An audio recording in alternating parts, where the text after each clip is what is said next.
So this scene is right after the picnic. Jack gives a letter to Emily and exchange some few words. Emily? I placed Jack's letter in my pocket and went right to work clearing everything away. As I did, I heard the sound of footsteps on the grass behind me. It was Jack. I thought he left, but he instead reached for an empty basket.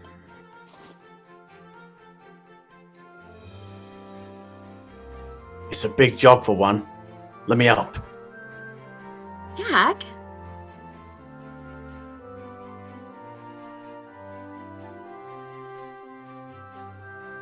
Jack, you're muted.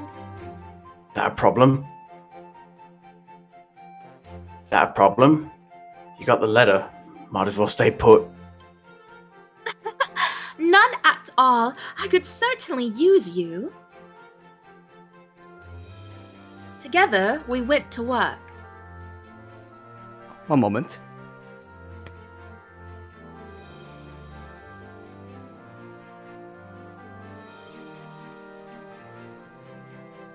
Gosh, I just looked at the chat and we're still talking about the One Piece? For real? Yes.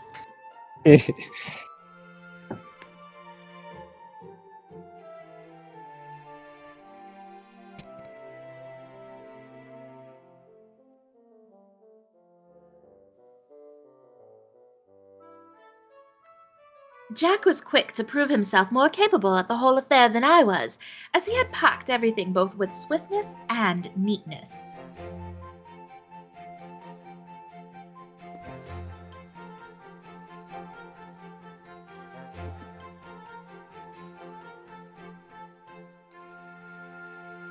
The food was good, you know. Was it? I'm relieved to hear that. I didn't know what you liked, so I was a bit nervous, wondering if anything would be to your taste. I like the boiled eggs wrapped in meat. Those were good. The Scotch eggs? That's what you call them? Never fancied I'd dine on food so nice. We kept at a steady conversation, but he never once was distracted enough to stop packing what was left. The same couldn't quite be said for me, however. I couldn't hide my pleasantness. You like the Scotch eggs that I made? What other foods do you like? Can't recall off the top of my head.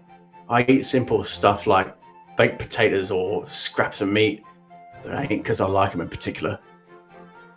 Oh. You gonna help, or are you content to just stand there? Pardon me, I'd become stuck on how much you like the Scotch eggs. I also love them. Oh. Do you? Jack resumed his usual quietude, as if uncertain how to respond before continuing his work. It was about time I did the same. By the time the two of us finished, the surrounding area was shrouded in a dense fog. It's gotten very thick, hasn't it? Well, I suppose we ought to meet with the others. They must be waiting. Jack didn't respond. Did you hear me, Jack? It's nothing. He appeared distracted by something. I followed his eyes, and there it was, a shadowy silhouette standing amongst nothing.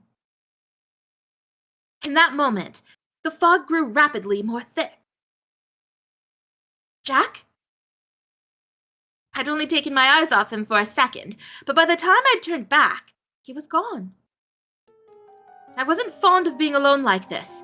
I could feel an inexpressible sense of nervousness well up within myself. Jack, where are you? Wait, Jack, please, say something. I approached the figure with wariness in my steps, but had yet to become any more clear. Wait! My apprehension grew stronger, but standing in place would do nothing.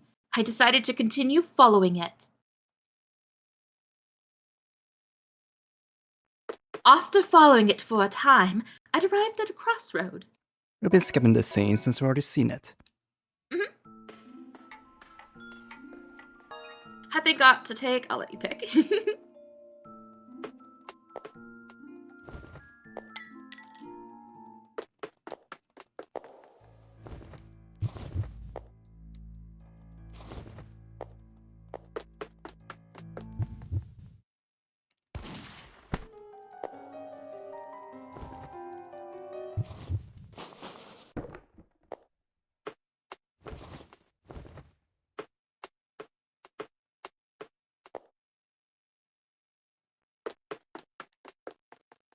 Jack!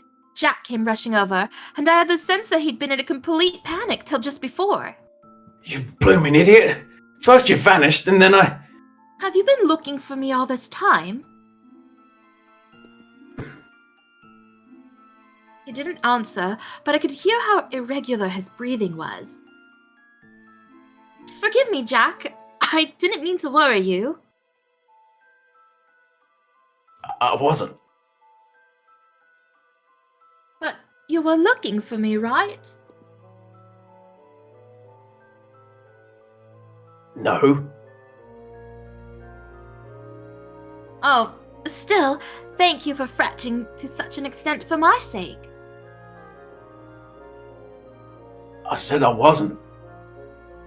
As much as I tried to thank him, Jack only returned the gesture with a sharp frown and creased forehead. He didn't appear upset with me, so I couldn't say why he looked the way he did. You may continue this conversation in the comfort of the carriage. Jack, we shall take you home. I'm fine. I can walk from here. At least let us take you part of the way. Why should you? Because I've caused you so much worry. Please, let me do this for you. Jack was reluctant, but he did not turn down the offer. Off the carriage went after the three of us climbed in. Pendleton's sigh was the first thing to break yet another lengthy silence.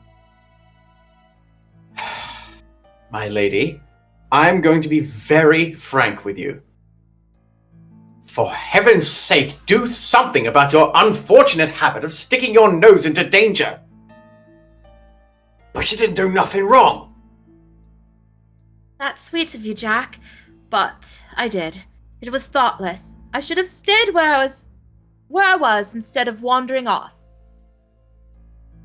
Ah, I'd overheard something I fear I must discuss, however.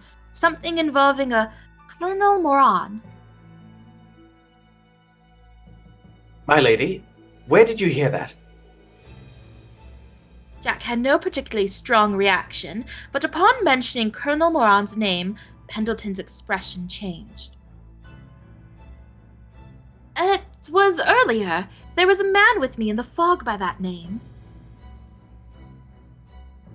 Colonel Moran was arrested a long time ago and sentenced to life in prison. But I heard his name! I can't be mistaken, can I? What if he's perhaps broken free? No. As far as I'm aware, he's still locked in the Tower of London. Could have misheard, perhaps. No, could that have been a mere illusion in the fog? The more I tried to follow that line of thought, the more fear wrangled me. At a certain point, I could only shake my head to rid myself of anything more. A part of me knew that would do little to help. I could feel a mist begin to settle over my heart, one that seemed even less likely to clear than that of London's fog.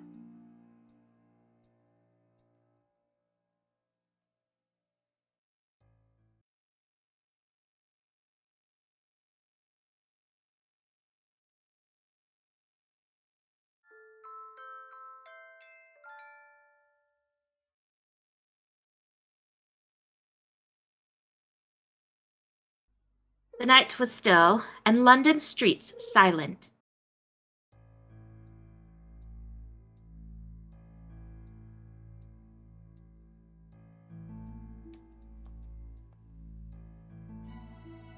The only noise that could be heard, for not even wind favored a steady hum at the hour, came from two silhouettes in a lightless alley.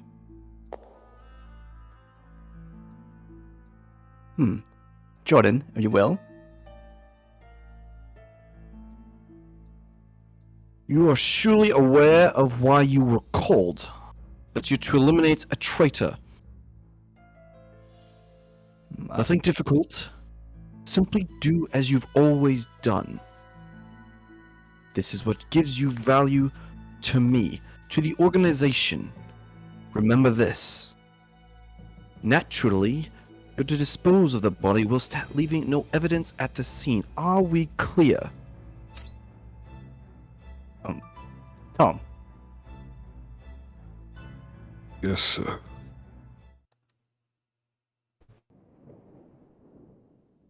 The morning was an awful one. The sky billowed with dark, animated clouds, and their heaviness pressed against the ground with an uncomfortable dampness. This, however, did not interrupt my morning routine. Upon sitting down to read the morning paper, I was drawn to the front page's piece on the East End murders. Whitechapel murderer still on the loose, and what of the police? The article was underlined with discernible bias from its headline down, continuing to question, in less than subtle ways, the capabilities of the police. In particular, it highlighted the lack of progress made since the murders of victims Mrs. Smith and Miss Tabram. I'm curious why the culprit only appears to have targeted poor prostitutes. It seems safe to assume they aren't doing this for money. Perhaps they were murdered to set an example. The gangs that control the area show no mercy, not even to the poor when swindling money. That interpretation does line up nicely with the police's, but how could anyone do something so horrible? I sighed politely through pouted lips as I pursued the article again. The paper brings to mind the surprising number of abattoirs in that area too. What's an abattoir? It's a place where livestock are slaughtered. Ordinarily, one wouldn't build such a place in the middle of a populated city like London. The exception was made only due to high demand for meat. And yet with the East End sewage system being so lacking, not to mention how unsanitary its conditions are from every corner. My, Pendleton was chirping away like a bird this morning. Pendleton, you make it sound as though you've been here before. Have you? Once, yes. I went to visit a friend who runs a workhouse there, and I'm not soon to forget the sight. Circumstances are so appalling that there are some who survive only by rummaging through the channels. Even then they risk being swept away by the waters and drowning. Death is frequent to the point where the bodies can't be dealt with fast enough. My God, how awful! My heart sank. I couldn't search for the right response to such a thing. My lady, I should hope you aren't developing an interest in the East End because of that article.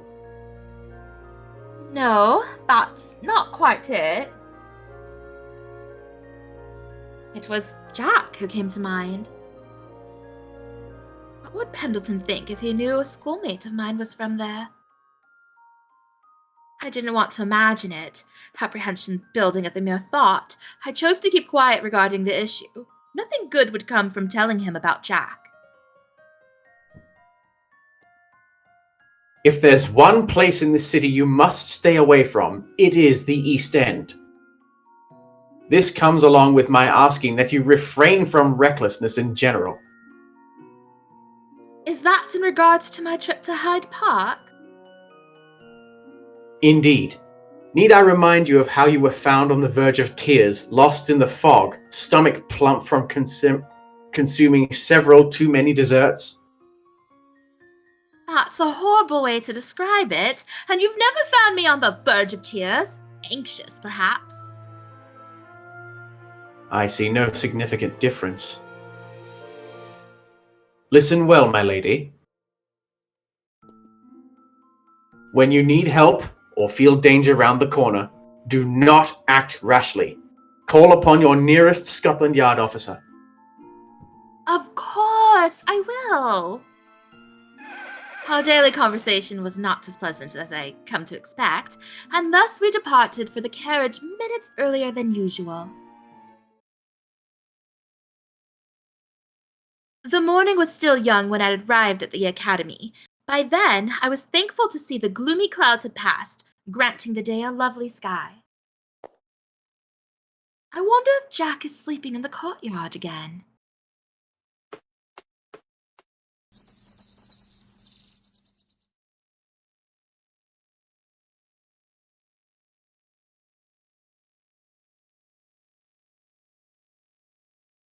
Jack.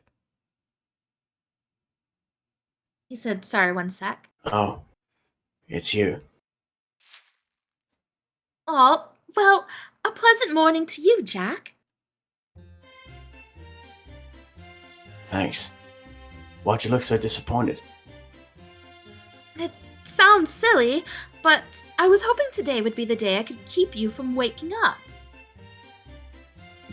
No matter what strategies I'd conjured in the past to approach him, as if on cue, he would open his eyes once I was close. I tried to be stealthy, cautious, quiet, all of the above and more, but each and every attempt had ended in failure. I don't know how you do it. I always take care not to make a peep, too. I know, you're just sensitive to the presence of others, like an animal. I ain't doing it on purpose. What does it matter if I wake up? For God's sake, you want to sit, you sit.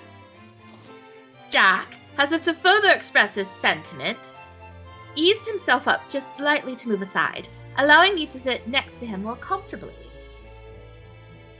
True enough, thank you. He certainly had a coarse way of expressing himself, but he was trying to be considerate in his own way, and that's what mattered. Or it did in a sense, as it had me feeling rather flustered to see him going out of his way.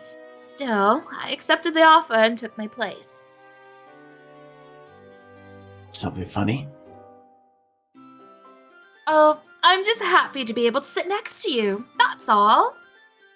I still don't understand you. What's there to be happy about? You, of course. Back when we first met, you're almost vigilant in how you pushed everyone away. But now, you let me sit next to you. I can talk to you as much as I'd like. That's 'cause you're...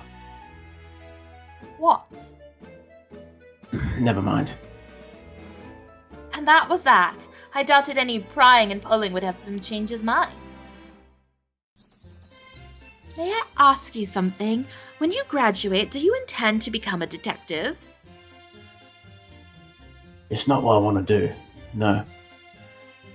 Really? Do you have something else in mind then? Well, keep up with my dad, I suppose. Desk work and the like. I see. You're quite the devoted son. I've learnt something new. You think? Though, if I'm honest, I'd rather...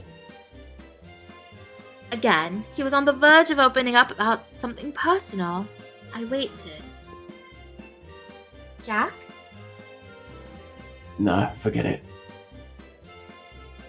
And again, he cut himself short and changed the course of the conversation. What about you? Have you got something you want to do? After graduation, you mean? The question took me by surprise, that even my eyebrows had dressed themselves into my fringe. I shall inherit my family name, though I do hope to lend my aid in solving cases from time to time. So the same for you? I do want to help the victims of crimes, of course. But you see, inheriting the Whiteley name is something that only I can do. I can't turn my back on that responsibility. You always look like your head's off in the clouds. But I see you do have your future lined up squarely. If not for the sweetness of his tone, I may have thought him disappointed. Now, did you really have to say that first part? At that moment, my ears happened to catch part of a conversation two students were having as they strolled down the nearby corridor. Nika. The police have been absolutely useless, haven't they? Liney. If only I could disagree. We pay them loads in taxes, but where are they when you need them? Nowhere, that's where. Suppose that's life. You have to look after yourself, because no one else will. Oh, but with Sherlock Holmes and John Watson helping the investigation, the case ought to be solved in no time. Yes, I can believe that. I'd believe in them sooner than the police, anyhow. What's wrong, Jack? Nothing. I was thinking about how people seem content to run their jaws off when the police are concerned. I've noticed that as well. There was an editorial in the morning paper arguing the same thing those girls are. They're an easy target for the people to vent their frustrations. I suppose. Jack fell silent. It was not a normal sort of silence, but rather the kind charged with energy that begged further conversation, which he finally obliged by asking a curious question. Do you think so too? That the police are useless? I pondered the question for a moment before answering.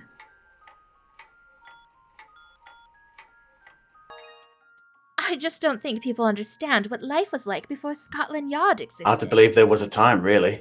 That applies to most of us. I cannot deny the countless unsolved cases remaining. Cases remaining in their pile, and certainly there exist scandals that are swept beneath the rug. Yet, if we wish for crimes to be solved quickly, cooperation is the best way to go about it. That holds true as much in modern times as it always has. Emily, your voice sounds kind of funny. Weird. Let me... Like it's cutting off a bit, or is it low? Or Yeah, it was kind of Cutting in and out. It was cutting in and out. It's still cutting in and out now? No, No. it's fine. It's fine. talk a bit, and we'll see. Testing 1, 2, 3. You're fine. Turning the call. Yeah. 4, 5, 6. Yet, if we wish for crimes to be solved quickly, cooperation is the best way to go about it. That holds true as much in modern times as it always has. Mr. Holmes is currently working alongside them, so I dare say he would not disagree.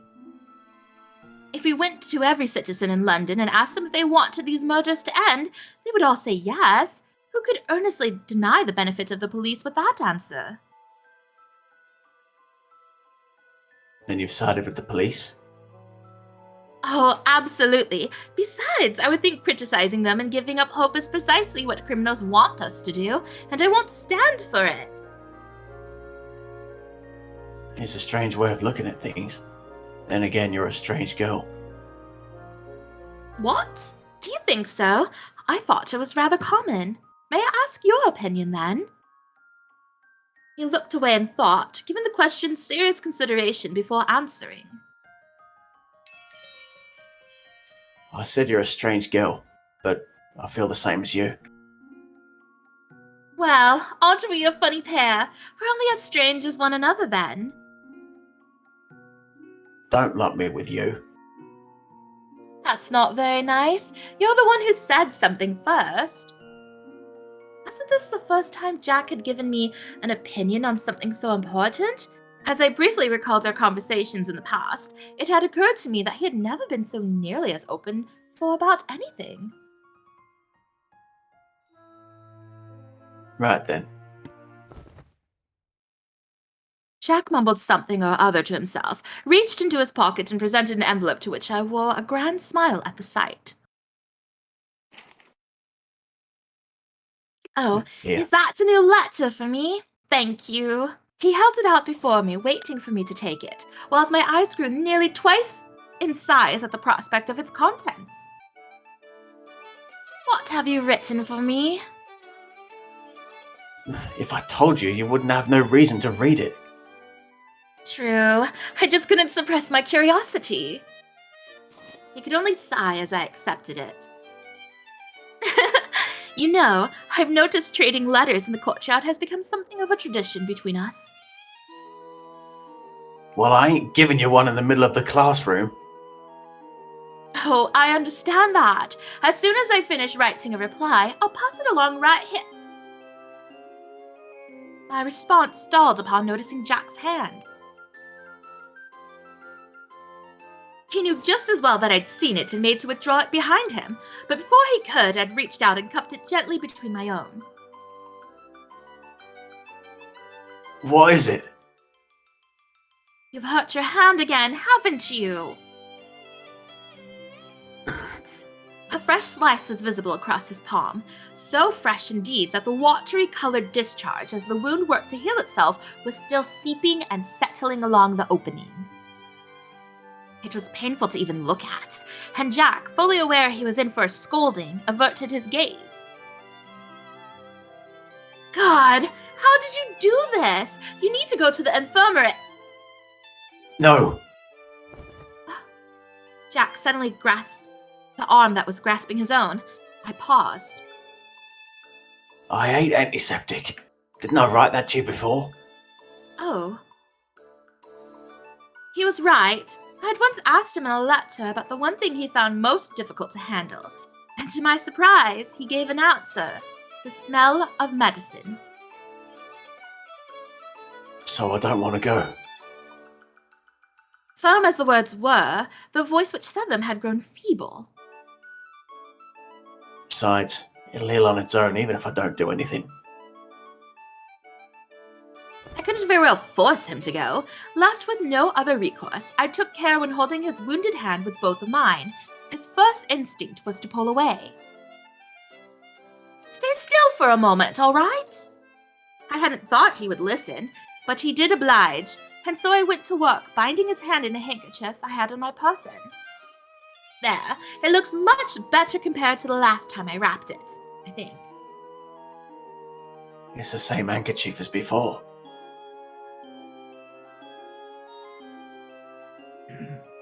He observed his dressed hand, all the while wearing an expression I couldn't quite read. Was it irritation? Joy? Sadness? Whatever the case, there was something close and distant about it at the same time. You're too nice for your own good. Perhaps so, and that suits me fine. Seeing you hurt makes my chest hurt twice as much. I can't turn a blind eye to it. Is something the matter? No. Just that That perplexing expression did evolve only slightly, but I still could not make much of it. He seemed to resolve what he felt on his own. However, for the next thing he said was well and truly direct. Thanks.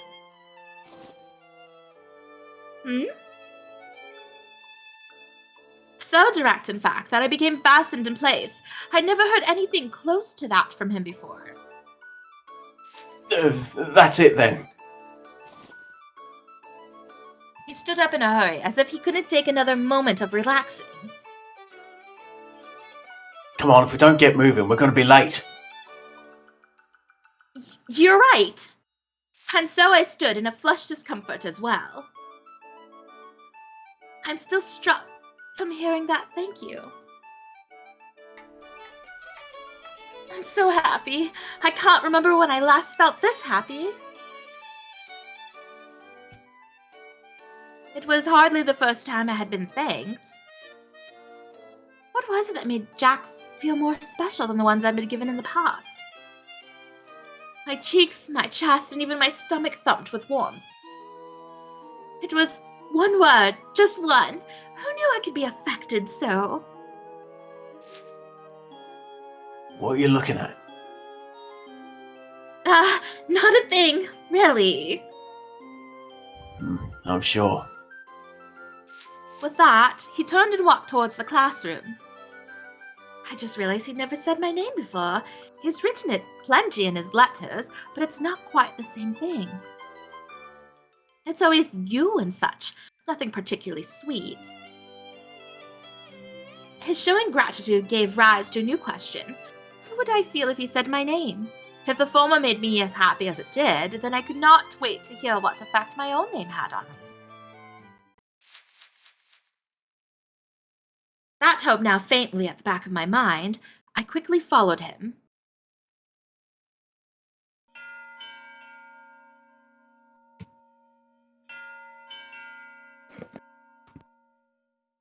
Good morning, class. Now, I'm sure each of you is aware of the murder in Whitechapel through the papers, and that naturally your interests are piqued as detectives. Which is why I feel compelled to state the culprit is still yet to be apprehended, and with how eager you might be for more, I fear you may well act on impulse. It wouldn't do to obstruct the police's investigation. It would be worse if anyone were to find themselves entangled in a case and be injured or killed.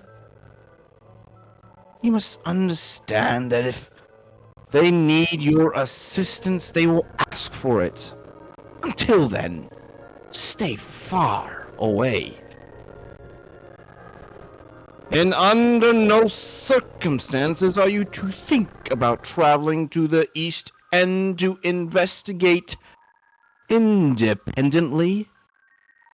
This rather strict warning came straight from the mouth of an officer this morning. And I should say, I haven't been this tense since I was told off for riding my bicycle whilst drunk.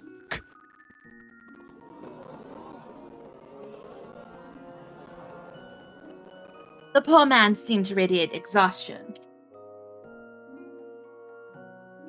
Incidentally, Mr. Holmes, Mr. Watson, an exception has been made for you two at the request of Inspector Lestrade of Scotland Yard. They're to send a carriage to the Academy's front gate after school, after which you'll be taken to the scene. He must be desperate to send for help to the academy.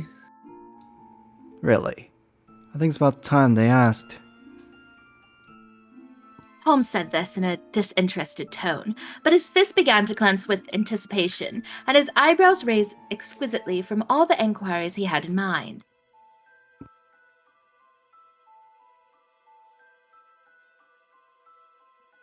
If you have any materials you believe will benefit them, they have asked you to bring those as well. Of course. Huh? Aren't they back at the office? I carry my work with me at all times, just so we may be well prepared for whatever the inspector finally thinks to summon us. Well, I applaud your enthusiasm. The bell signaling the end of registration chimed. Mr. Mackenzie left the classroom. I felt it safe enough to begin asking my own enquiries. So, you've agreed to investigate the case after school then, Holmes? I have. I had an inkling it would happen. As you're asking means you're interested in the case to some degree, Miss Whiteley? Oh, very much. It's on the lips of every person in London, so how could I not be? Then come with us to investigate. What? That's all right. The yard hadn't asked for my help, so wouldn't I be a nuisance? Dear me. This is disappointing. I thought you had more fire than that. Holmes' sigh was soft, perhaps from how deflated he already was from my answer. Recall that, should you ever be so inclined to participate, you do have Her Majesty's ring. That this case has outwitted everyone thus far is the very reason I feel your simple-minded reasoning may be precisely what's needed. Did you just insult me? Wait 1 second, Holmes. Watson intervened whilst looking quite sore. Do you know the danger you would put her in by involving her? Are you serious? Deadly, my dear friend. I'm always serious. That you are, and it's so predictable of you that I should have never have doubted it. Watson puffed his lips out in an exaggerated huff before facing me. This isn't what you want to hear, Emily, but unlike us, you're part of the nobility. With this case rumored to be as ghastly as it is, one wrong move could spell the end. I don't agree that you should come. You understand, don't you? I do, truly, but still. I genuinely appreciated his concern for me, yes, but if there were any doors that would allow me a closer look at this case, I would swing them open without regret. My heart gave an erratic, uncomfortable shudder as I pictured the potential danger waiting before I forcibly dismissed it. I valued an answer to the truth over any pain. So, I responded that I would like to see the crime scene. You're sweet to be so concerned for me, Watson. But I should like to see the crime scene for myself. Even if I can't solve the game, I want to be a part of pursuing the truth. I can sympathize to a point, but this one involves the slums of the East End. Place is as dangerous as they come. It's not right to take you with us knowing that. Then I shall grab onto the back of the carriage and force my way. But, Emily... There's no point in arguing, Watson. Holmes was clearly pleased and quickly moved on to considering the details of their upcoming case, whilst Watson sulked with doubt, but relented, resigned to the fact that he would never convince either of us otherwise. Then we shall depart immediately. And we did, mentally preparing ourselves to visit the stage of the most recent murder to take place.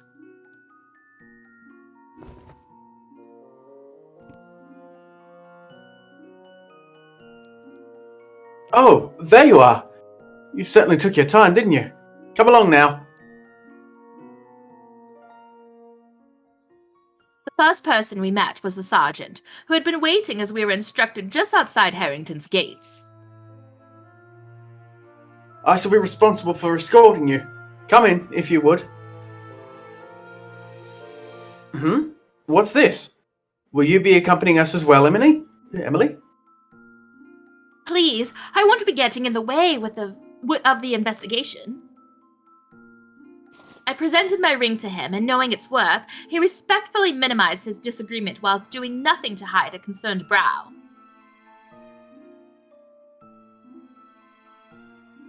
Would you possibly reconsider? I feel the East End isn't a suitable place for an upper-class woman to visit. I'm sorry, sir. I said the same thing. I believe we're all aware of her status. But lest we forget, she's also one of Her Majesty's detectives. We should be rejoicing now that we have someone so valuable. This seemed to be a fine enough point in Ryan's mind, for he gave no further protest. Yes, I do see what you mean. Perhaps with her help our investigation will finally make some progress. Very well then. We'd be honoured to have you with us, Emily. Oh, as soon as it benefits you, you can't wait to sing her praises and damn the danger.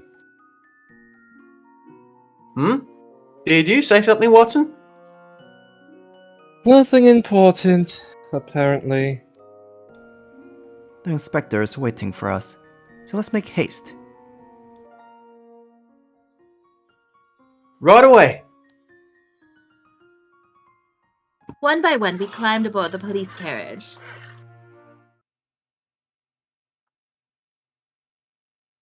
We made our way through the East End. I'd been listening to the steady sounds of wheels on cobblestone, its clack-clack-clacking a familiar song to me, and yet it did nothing to comfort me. This smell is dreadful!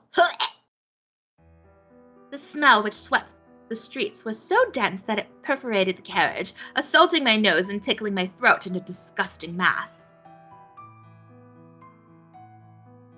Is this your first time visiting the East End, Miss Whiteley? I've heard stories about it, but no, I've never been here before. What about you two? On a few occasions. Since these murders began, we've been coming to survey the area.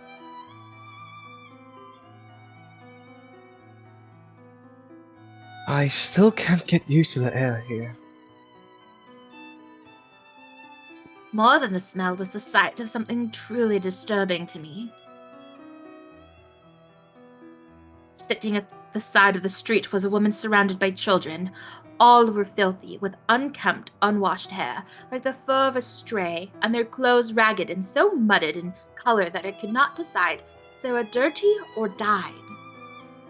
In this part of the city, their entire families have but a single room to house them. Holmes seemed to sense my shock. In a low tone, he explained, Some rent places to live, paying by the day whatever they can afford. For those who can't afford that, the streets are their beds. Amongst the women, it's not uncommon to resort to selling their bodies in hope of making enough to live another day. It's a depressing world. Luring them to a quiet area and murdering them would not be a difficult task. Our culprit is someone who cuts down people so desperate to live without making a single sound. though quiet, I felt the anger at which this case seized him through grinding teeth and clenched fist. Holmes?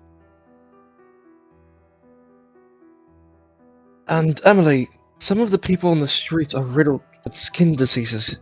Best take care not to get too close. The same for the rats that fill the slums. Don't touch them. I'll be careful, Watson. It's all terrible. If you turned a blind eye to it, I think that would only be natural.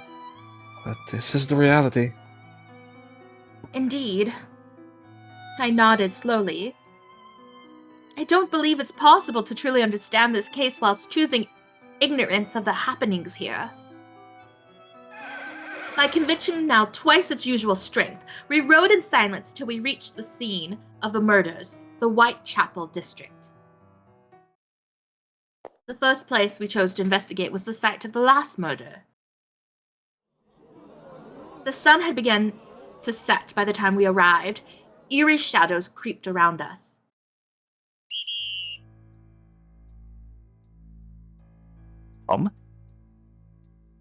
Stay back, don't push!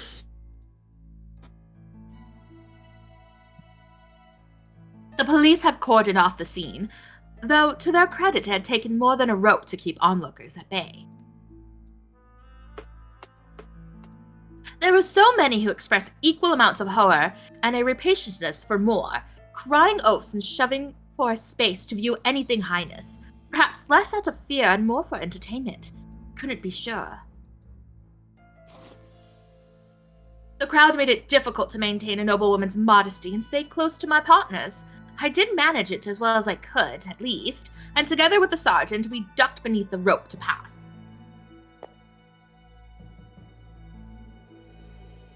This is where our last victim, Miss Nichols, was discovered. The body had been carried away long before, but remnants remained. Surely the blots of dark red belonged to her. An artful splatter now stained the ground in an arc. and though enough time had passed to allow the blood to dry, it was impossible to ignore the stench of iron coming from the ground and walls. So this is where she was killed. Such a dreary place. My chest tightened.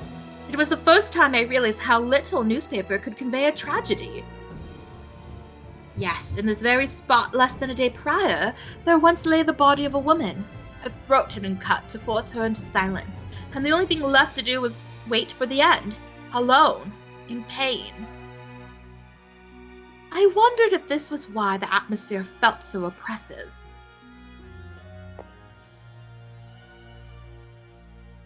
Inspector Lestrade is in a meeting at the moment, so I shall explain in his stead. He bulleted the details quickly, starting with the most recent murder.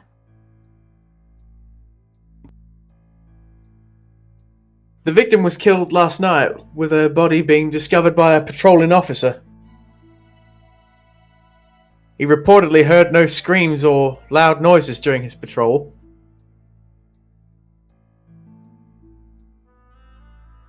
I presume he was one of the officers ordered to patrol after the first 2 murders occurred. That's correct. Vast numbers of officers from Scotland Yard have been assigned to the area every night to prevent our killer from acting. And yet, And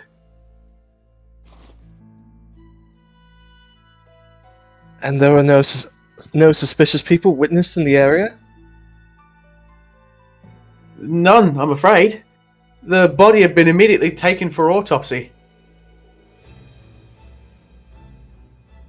Ryan stiffened. There was also something very distinctive about the fatal wound. Up till now, it's always been to the throat, with various stab wounds and cuts being found elsewhere on the body. This time, as it happens, the only wounds were the throat.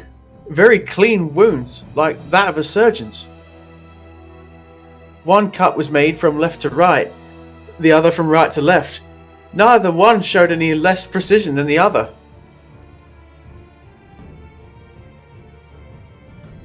That makes it impossible to tell which hand is the killer's dominant one. Any potential suspects?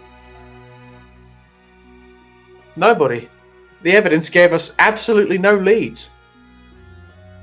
Our currently compiled list, all speculative mind you, includes doctors, butchers, those of unsound mind, foreigners, and those who bear an open grudge against prostitutes.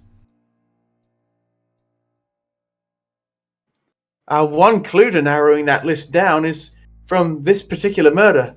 We believe such injuries would only be possible in the hands of an experienced surgeon. Wait 1 moment. 1 minute, actually.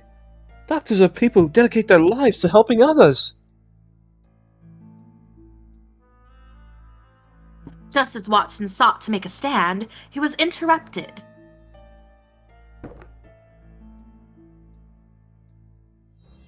Jordan?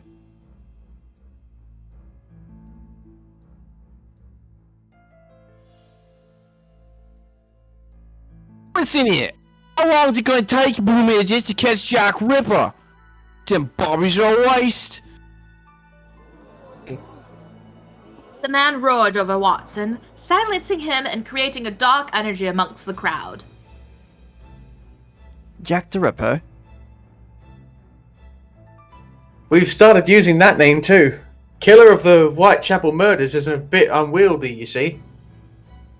Regardless, we're short on reliable eyewitness accounts, and we lack a strong motive. Everything's pure conjecture. His shoulders sank despondently. Well, I believe you've seen enough here. The autopsy results should be ready. If you would let me escort you to where they are next. Very well.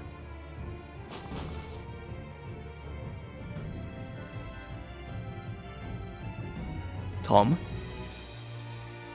Please, step back!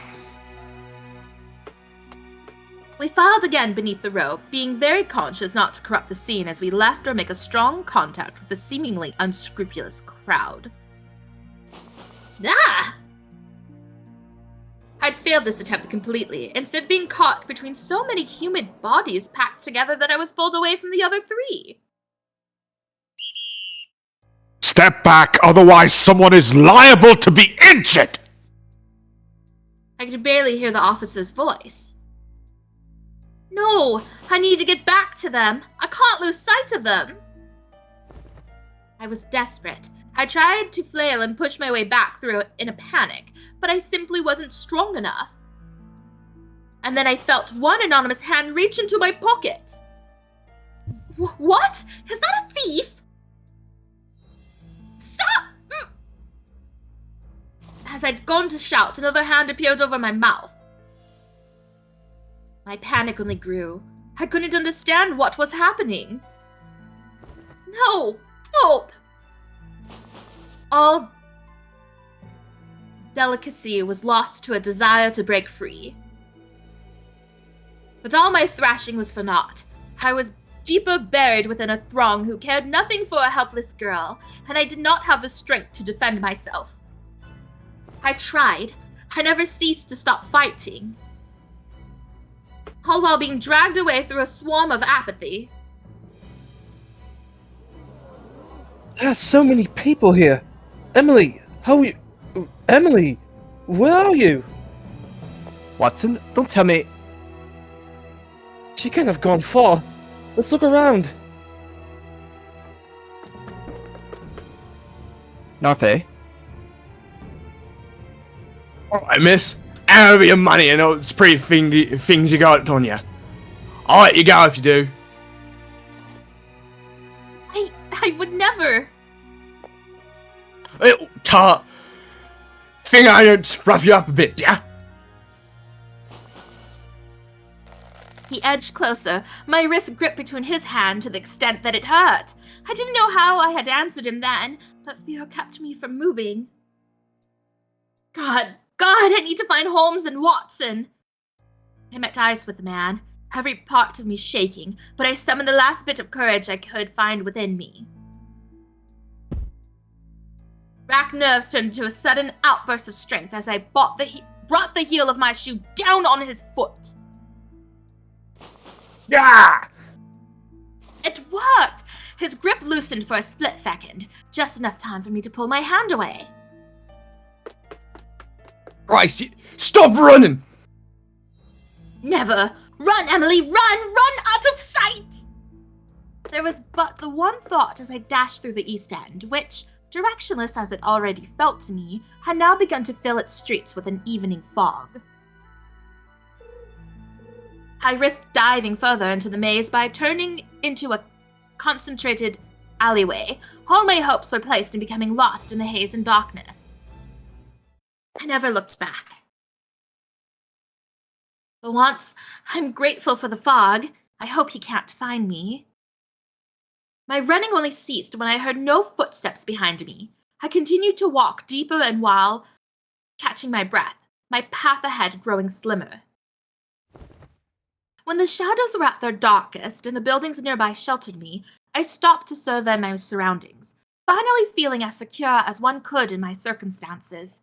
The area was deserted. What if I were to stay here? I'm surely a long way from where I was now. Would it be better if I found my way back to where we were separated? But what if that man is still looking for me? My thoughts kept going in circles, each point leaving me completely undecided, when I heard someone other than me for the first time since entering the alleyway.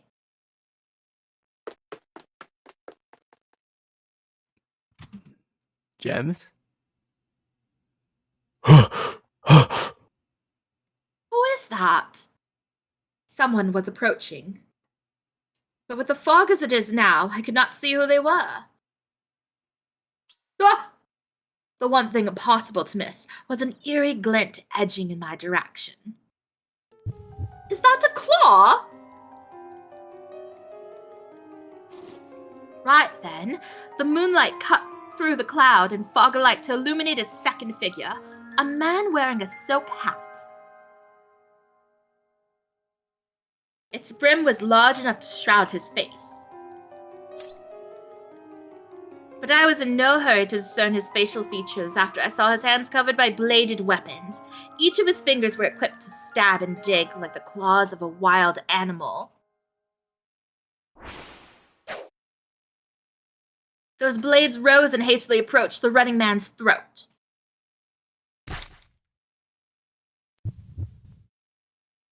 I drew in a large breath and held it. I couldn't look away.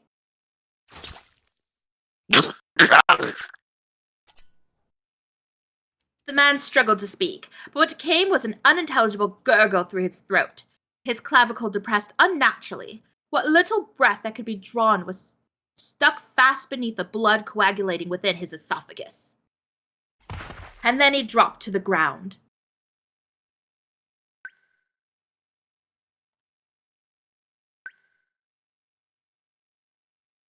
There was no more struggling, no more sound, nothing. It can't be. How? He didn't have time to scream before. He... With clothing so dark they blended into the night, it was difficult to catch the motion of the man's silk hat turning downwards to stare down the body. There were two other things I could see. His claws, now polished and red, had mid-length hair, which was nearly as light in color as the moon. When I finally took a breath, I choked. The smell of blood was so unusual and all-consuming that I wished I could vomit the taste from my mouth. My heart banged at a pace I could not keep up with. My palms were sweating.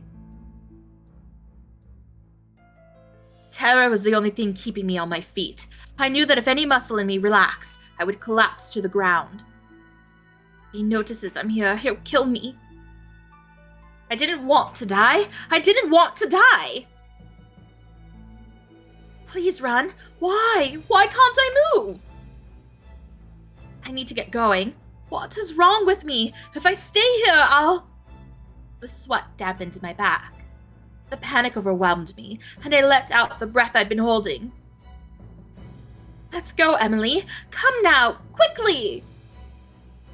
Time was short, and I'd willed myself to turn away from the sight. I could run away from this. I could survive this. I took my first step. Hello there. A low whisper rumbled behind me. I couldn't even scream. No, he's noticed me. There was nothing I could do. Ah! Don't make a sound. Again, I felt my mouth being covered by an anonymous hand. I felt the piercing, sudden cold of iron against me. The dead man's blood, which lined his claws, was the only warmth overpowering the chill, filled my nose and mouth with a vile scent. This is it. I'm going to die, just like that man. I shut my eyes. I didn't want to see my last moments. The only thing left to do was to wait for the last breath I would ever take. Don't move. Struggle, and I'll cut your face. His voice trailed off, as if he were distracted by something. You? Why? What? Everything seemed to stop in a different sense than when I was frightened. The voice close to my ear sounded familiar, and I dared to open my eyes. I saw white. Isn't that a handkerchief?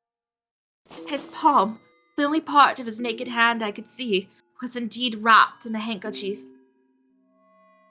What's more, it was the same hand as Jack's injured hand from earlier in the day. No, that's ludicrous, but that handkerchief is mine, and that voice is... Jack? I heard a sharp inhale from the man behind me. Is that you, Jack? The tightening of my throat textured my voice into something hoarse and painful. I didn't know if the words could even be understood when spoken aloud. That's none of your business. His voice was equally low. As well as equally in pain, he answered with anguish. Listen to me. You need to leave the East End. Now. And ain't no word of what you saw here to another soul. If you do, I'll kill you. Understood? His threat balanced between sharp and on the verge of breaking. There was but one answer. I nodded. When I let go, start walking. Keep walking. Don't you think of turning around. The hand over my mouth slowly lifted. Pant, pant. Try again. I don't think it's gonna show.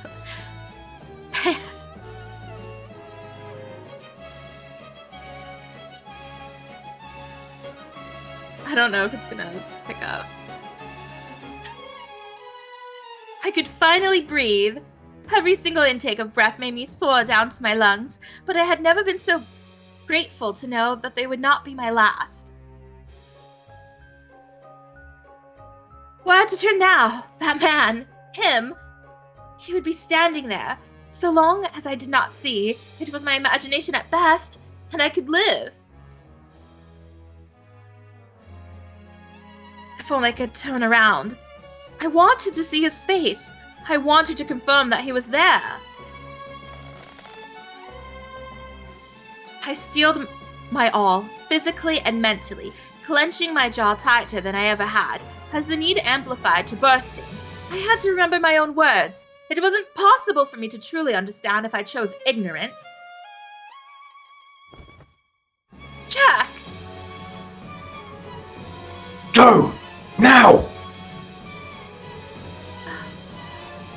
I ran.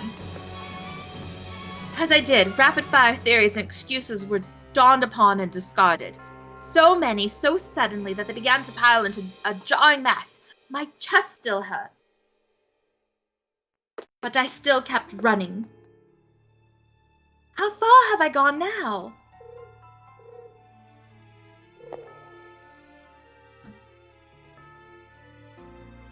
Emily! Where are you?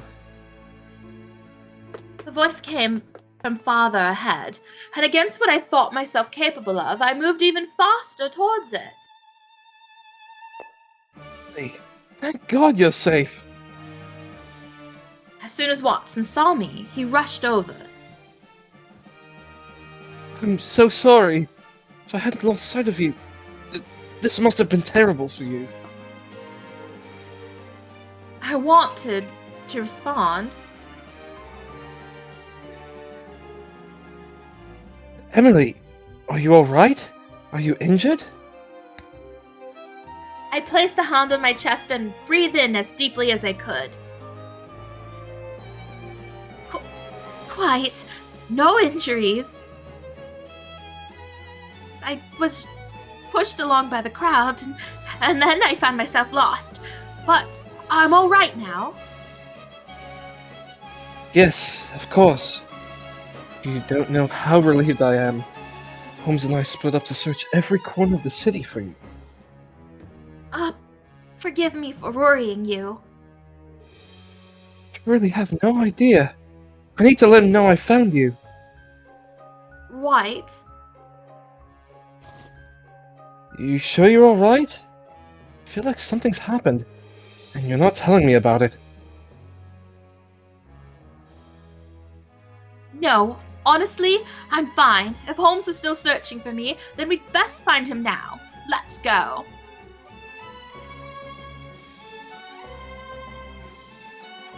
Calm down, I repeated inwardly. Calm down, calm down, calm down. It was the only thing to do as I fumbled over an answer to Watson's satisfaction. Not to worry. We have an agreed upon meeting point. Can you walk? I can. As I took my first step, Watson gave me pause. Emily, there's blood in your hair. What? Was it from when he was behind me? Tell me what happened. You really are hurt. I'm not. Really. It's likely from when I was being pushed around in the crowd. Certainly. That must be it. Do you see how you're behaving? You're shaking like you're terrified of something. He watched me sincerely, leaning close as if to comfort me. Part of me had hoped to reward that as a friend, but I knew that I couldn't. Please, Watson, I promise that nothing's wrong. Let's be off, shall we? He offered his hand.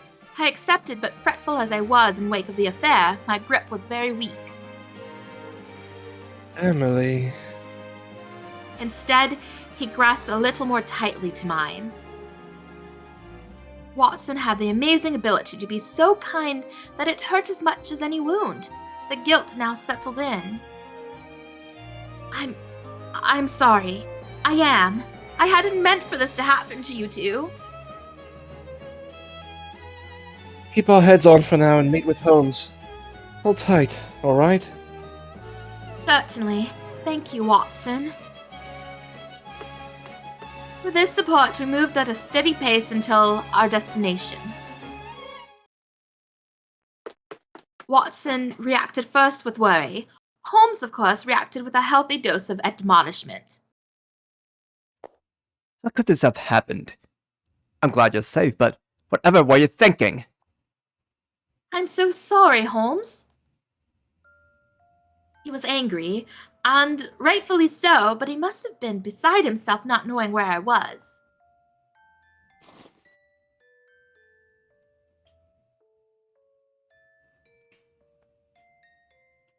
Tom, if you may. We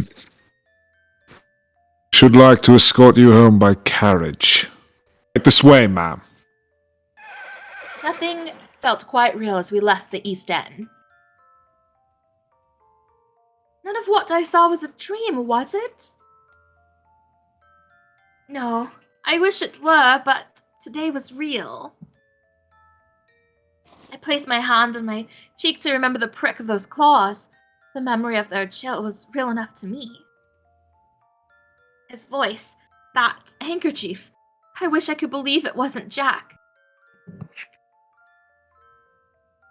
There was the Jack who gave me a letter and thanked me. There was the Jack who slit the throat of a man without pause.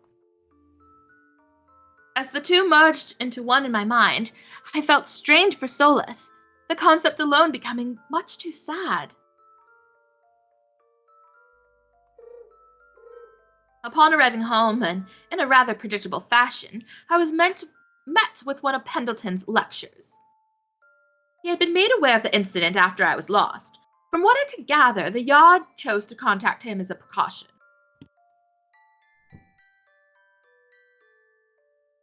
I swear it. When the police were at the front door, I thought my heart was going to stop for good. Never, in my wildest conceptions, did I place you in the East End. Not with Jack the Ripper prowling the streets.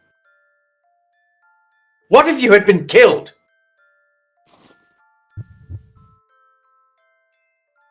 I was silent.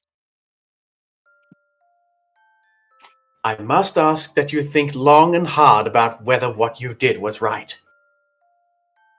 Did your presence in the East End allow Scotland Yard to find any new clues?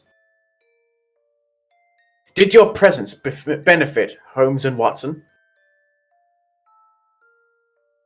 You're right. The answer is no, to both of those. The lecture brought me to absolute shame. All I did was flee the scene. I never investigated anything. Now that I am safe and can think clearly, my position is unmistakable. I am privileged, I am pampered, I am powerless. Should I choose it, I could live this day in ignorance for the remainder of my life. I could attend school, accept a man's hand, and then live happily ever after with a fortune I did not earn. And London would forever remain beautiful. I looked at Her Majesty's gift on my finger. Am I a worthy recipient of this ring? I do believe you possess an abundance of courage and wisdom. You resemble your mother very much in that regard. Is this to comfort me? I wouldn't lie.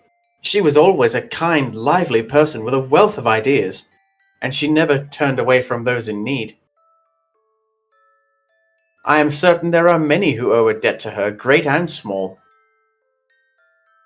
That the people of London are eager to lend you their ears is a testament to what she and others like her realized. With that ring, your trust is unquestioned, not because of your personal achievements as a single bearer, but because it symbolizes the achievements of many in the past. Please never forget this. No, of course not. I really have been ignorant of so much all this time. With each new thought, the weight of what I'd seen and done grew heavier. I never considered Her Majesty's ring with the respect that was wholly due. I had respected it in a way I thought sweetly fulfilling, only to now see that without it, and even in some form with it, I was irrelevant to this case. Even after I retired to my room, the pain in my chest did not subside. There was only the shy grunt of wood as I opened one of my desk drawers. It was where I kept all of Jack's letters to me. My fingers caressed along the envelopes, some neatly folded whilst others were creased from dangling pockets, until I picked out one just to hold. Jack, I have something I need to ask you, and something I want you to hear as well. There's so much I want to discuss with you that a letter wouldn't be enough to cover it all, and yet I'm afraid. He felt so far away now, and in my heart was an unease that whispered how our relationship would never return to the way it was. I need to write him a reply. What to even write? I didn't know. I only stood before my desk and continued to cradle his letter.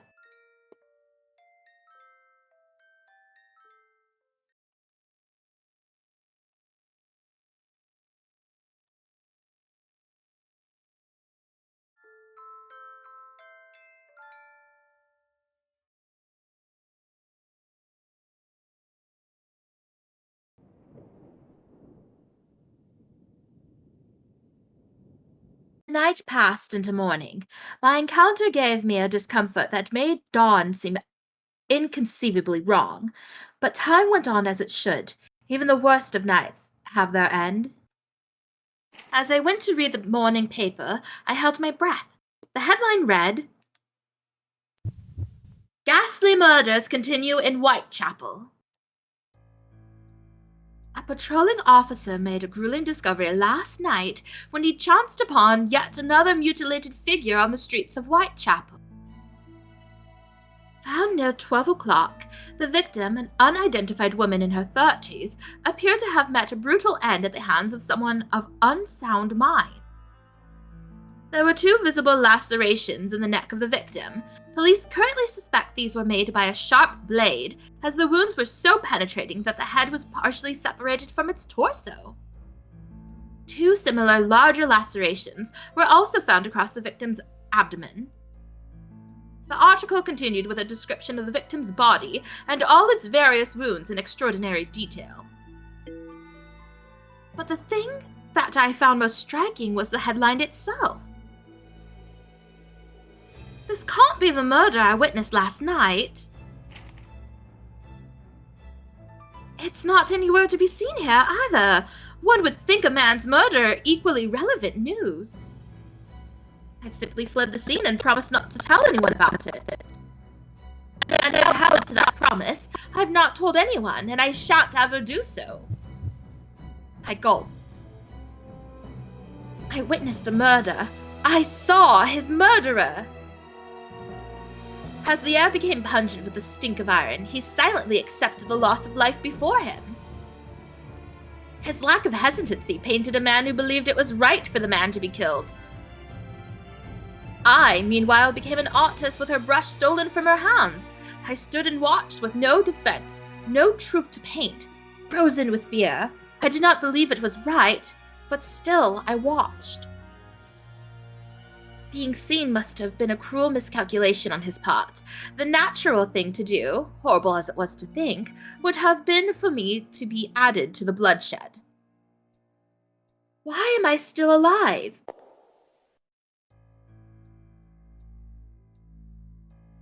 Don't move. Struggle and I'll cut your face. You! Why? Is that you, Jack? That's none of your business. Listen to me. You need to leave the East End. Now. And ain't no word of what you saw here to another soul. If you do, I'll kill you. Understood? I knew that white handkerchief wrapped around his hand. I knew the voice, too, and his manner of speaking. They brought to mind one person. I wish I could just trust my eyes, turn away and pretend I knew nothing. If only I could. I didn't want to believe any of it, but I did. Maybe there's some truth to the violent crimes being commonplace in the East End. The people there struggle so much, they barely have the money to make it through another day. I'd heard rumors of many who spent what little they had drowning their misery in strong-smelling alcohol and lodging fit for no human being. And to be sure, this skein of murders was far from the first crime to be recorded in the area. It was a true den of injustice. But I still cannot fathom Jack being part of any of it. My mindset spiraled between truth and denial. The paper's contents and Jack swirled about so much that even my appetite had become suppressed.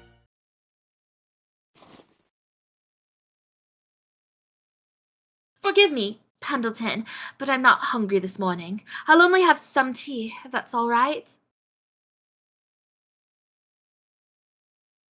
Of course. If I may pour you a cup of Darjeeling, then. My mood had been completely sullied, and my usually lively breakfast table felt bereft of cheer. Even the fragrance of the tea, which was high quality by any standard, smelt unpleasant to my nose. I feel uncomfortable. I don't know if I've ever been so conscious of his gaze before. Has he noticed I'm keeping something from him? Is something the matter? Perhaps the tea tastes too bitter to you? Or have you finally committed to slimming your waistline? Oh, don't be silly. Is that your attempt to pressure me into a diet? Absolutely not. You're more than beautiful as you are. Should your corpse ever be discovered in London, no doubt the papers would eagerly report on how even your organs were works of art. Why, they would write of a stunning flower dyed red velvet at the scene, rave in response to the rose-hip tea emanating from the body. Truly, only a Whiteley could move the world with such a mangled beauty, even in death. You may leave now. Shan't. My goodness. You've no mind for danger at the best of times, so I believe it's vital to instill it bit by bit through my tales of whimsy. Whimsy indeed. I should sooner think you a humbug reveling in his cruelty. But anyone would lose their appetite when thinking about the Ripper case. And what of the poor women who have been killed? We can only pray the murderer is apprehended quickly. I agree. I went to read over the paper again. There are 3 known victims thus far: Miss Smith, Miss Tabram, and Miss Nichols.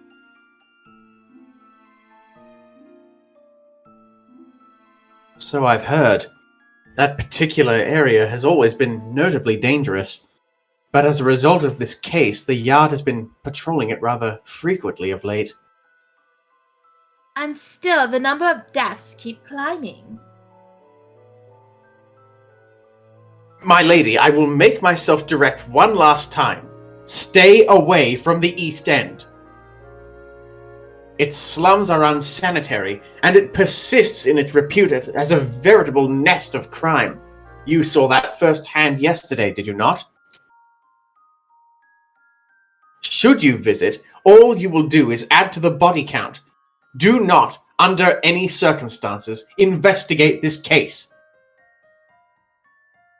London has the famous Sherlock Holmes, his very equally capable son, and the renowned Scotland Yard at its service. Your help is not needed. Yes, you're right, of course. I placed the newspaper back on the table. If that man really was Jack, if only he were anyone else. If only.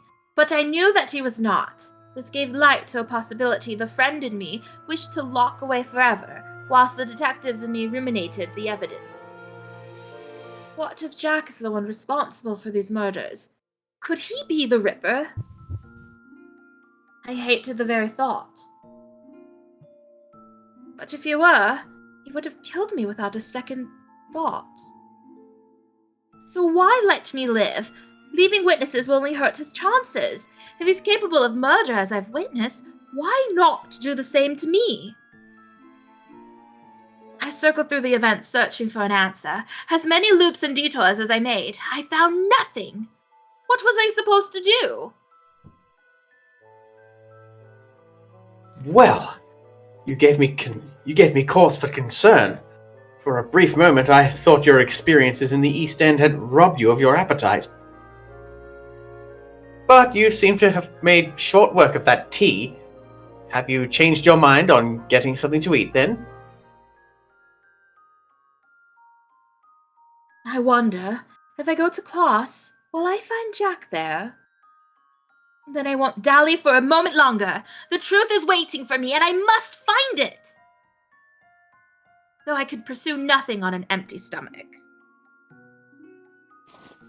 I will try to have a bit of something, a sandwich or two.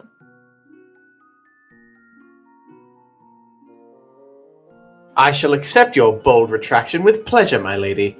Knowing when to admit your untruths is as glowing a quality for the head of our household as any, I must say. That's quite enough, and I would like to leave for school soon after, so please ready the carriage. As you wish. Jack the Ripper, Jack the Ripper, Jack the Ripper. I heard his name what felt like an infinite number of times upon setting foot on the academy grounds. He wasn't in the courtyard. Could it be he's not here yet? His desk was empty. I found it a disheartening sight under the circumstances. James can voice Gordon this time. Did you see this morning's paper? Another body in Whitechapel. Narfi for Faber. I did. She was found face up, wasn't she? Eyes wide open, throat slashed and such. Terrible fright. Heard she was still bleeding when the patrolman found her. Choke the way she did without making a sound must mean the culprit killed her in an instant. Experienced with handling blades, too, with what he's done. Gordon pointed at his own neck and made a distasteful slashing motion across it for emphasis. So we've been led to believe. I don't know how they did it and fled so quickly. Would you be open to inspecting the scene on the way home from school? We may have our answer with a bit of digging. You idiot! Don't even think it. Idiot is right. I never heard anything so foolish. I sympathize with your interest in the case, but strutting about the crime scene would impede the police investigation. Even that aside, the East End is no place for students at play. Unless your family is absurdly queer, to be rightfully worried to no end.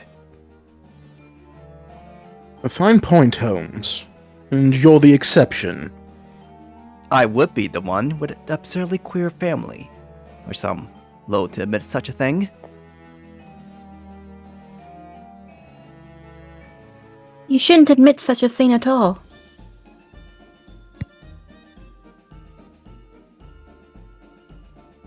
Marple and Watson both sighed with fantastic drama. Holmes, for his part, continued with indifference. Father is prioritizing the successful resolution of this case and the truth over his own well-being. I intend to do the same. I'd really rather you didn't. No case is ever too great that it's worth taxing yourself.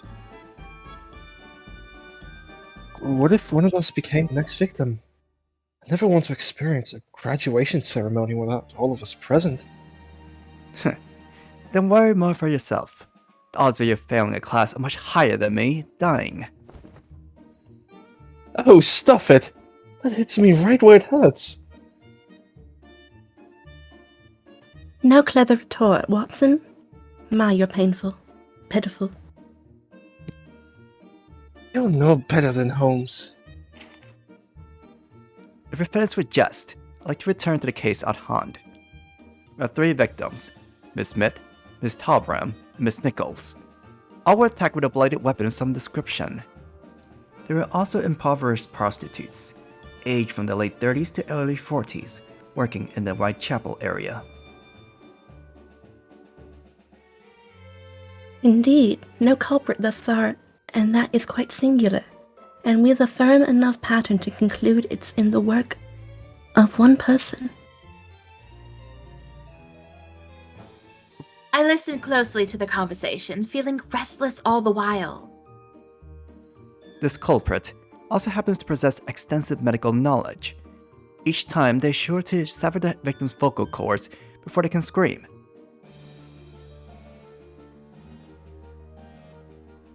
It's the most plausible explanation for 3 cases with no reports of screams or sounds of any kind. You're proposing the culprit may be part of the medical profession then? A doctor or one's trainee, for instance? I should kindly point out that makes you both and your father suspects. Come off it. I'm a trainee. But I would never in my wildest imaginings do something like this. And the same for Dad, too. I was only teasing you. Don't take it to heart. I'm going to take it to heart if you say it with that expression. Ugh. Now, I'm of the opinion the weapon being used is rather small, like a surgeon's scalpel. That is, of course, just my opinion on the issue. Holmes then turned to face me for the first time since their discussion began. Well, you've been unusually silent. What are your thoughts on this, Miss Whiteley? Well... What was there for me to say? What is it? Speak up now! Well... I couldn't tell anyone what I had seen in the East End. Ever. With nothing clever to substitute the truth, I stumbled on that first word before falling silent again. I was waiting for you to conjure something unconventional. Even a small theory on your part. You're quite meek today. I know you more as the type to blunder and bluster. Leave me alone! Oh, I have just the thing. How would you like something to eat, Emily? Here. A custard tart? How nice, Watson. What's this for? But in case you needed feeding. Feeding? What? I'm What sorry. was that? Estim. Not like that. Oh, not like that. Whenever she eats something sweet, she has the most lovely smile and her head clears right up. And you're as glum as you were yesterday. Eat something and keep to your usual cheer. Alright? Thank you, Watson. It was so kind to think of me. Really, the thought touched my heart. But I will refrain for today. I want to give more serious thought to this case. My heart sank to my bootlaces to think this misery would be preferred to cheer, and it was preferred for one reason. If I slipped into smiles and laughter, my mind may wander all too easily into the events of yesterday. That, as I saw it, was a worse kind of misery. I hope I haven't put a damper on things. You had to have gone out of your way for this. Nothing of the sort. You simply have your heart set on this case, don't you? Yes. More than my heart. If Jack was a part of this case, then I wanted to keep my focus rigid till this conclusion. My eyes wandered to his still empty desk a second time. I don't know if it's something I'll ever be able to forget. I can't tell anyone. I'm all alone in this. How I wish I could forget. If I did, I would have no reason to suspect Jack. Mr. Mackenzie then entered the classroom, disrupting my darkened thoughts.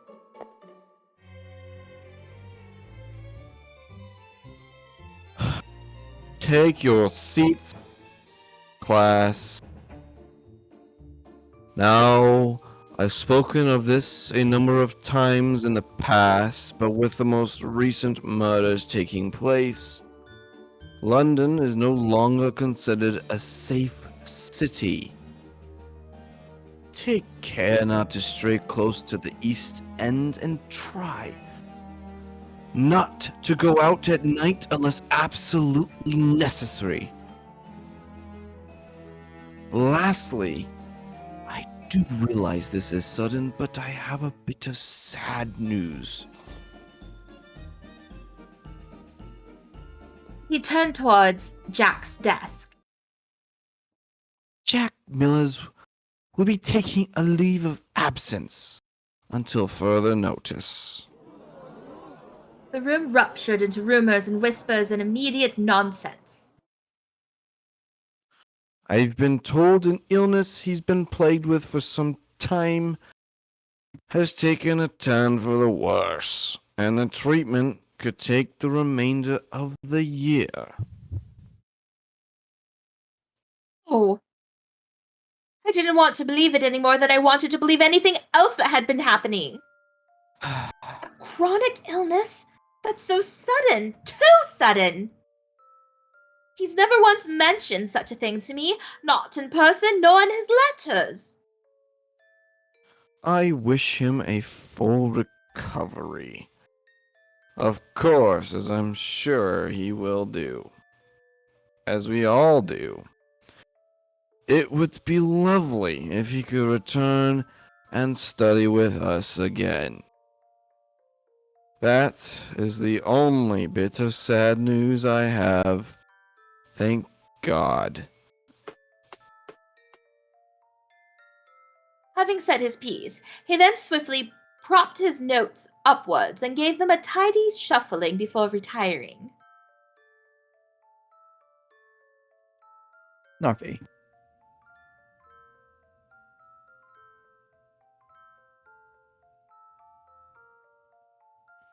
What name did you say? I didn't hear it. Narfi. Okay. Sorry. Does he think he's some kind of funny man? He always looked frail, but not to this extent. James. I've never seen him eating lunch, come to think of it. Still, this is an odd time to stop coming to class, isn't it? Right when the killer on every man's lips is Jack the Ripper, Please, let's not go that far. Those whispers disturbed me, and, unable to come to his proper defense, I bit the inside of my lip to allow some strange comfort. They were so quick to turn on someone over an unfounded rumor. It was maddening. I could bear my own shadows. I was content to shoulder the responsibility that came as a witness to the unwitnessable. It was the ready condemnation from others who knew nothing that hurt so much more.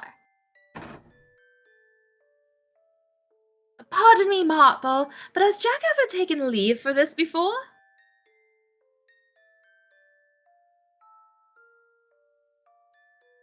Never. As far as I recall, he hasn't missed a single day of school until today. And I've certainly heard nothing about him taking ill. Oh. Shall we ask Mr. Mackenzie what he knows during lunch, dear? If we know what Jack suffers, we'll learn how he can return. Yes, that's an idea. We start joining then. The situation aroused my curiosity as much as it has any other. So don't mind him. He won't listen once he's set his mind to something. Holmes, Watson. Are you two worried as well? Don't be daft. The Ripper case, what it is convenient leave from the academy, is a mystery worth dabbing into in itself.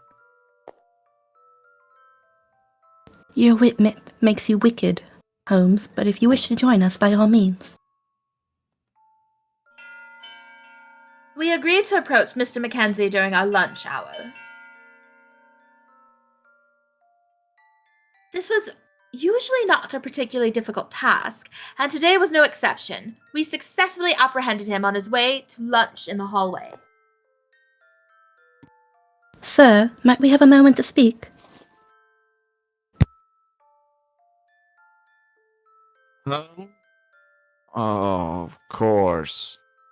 What brings you here? It's about Jack, you see. Would you happen to know what ails him? If he's been hospitalized, we would love to pay him a visit. I see. You wanted to ask about Mr. Miller's. His voice grew weak. I'm afraid I don't know what happened or where he's been taken. It's possible he's receiving treatment from home, too. Is that so? Then may we ask for his address?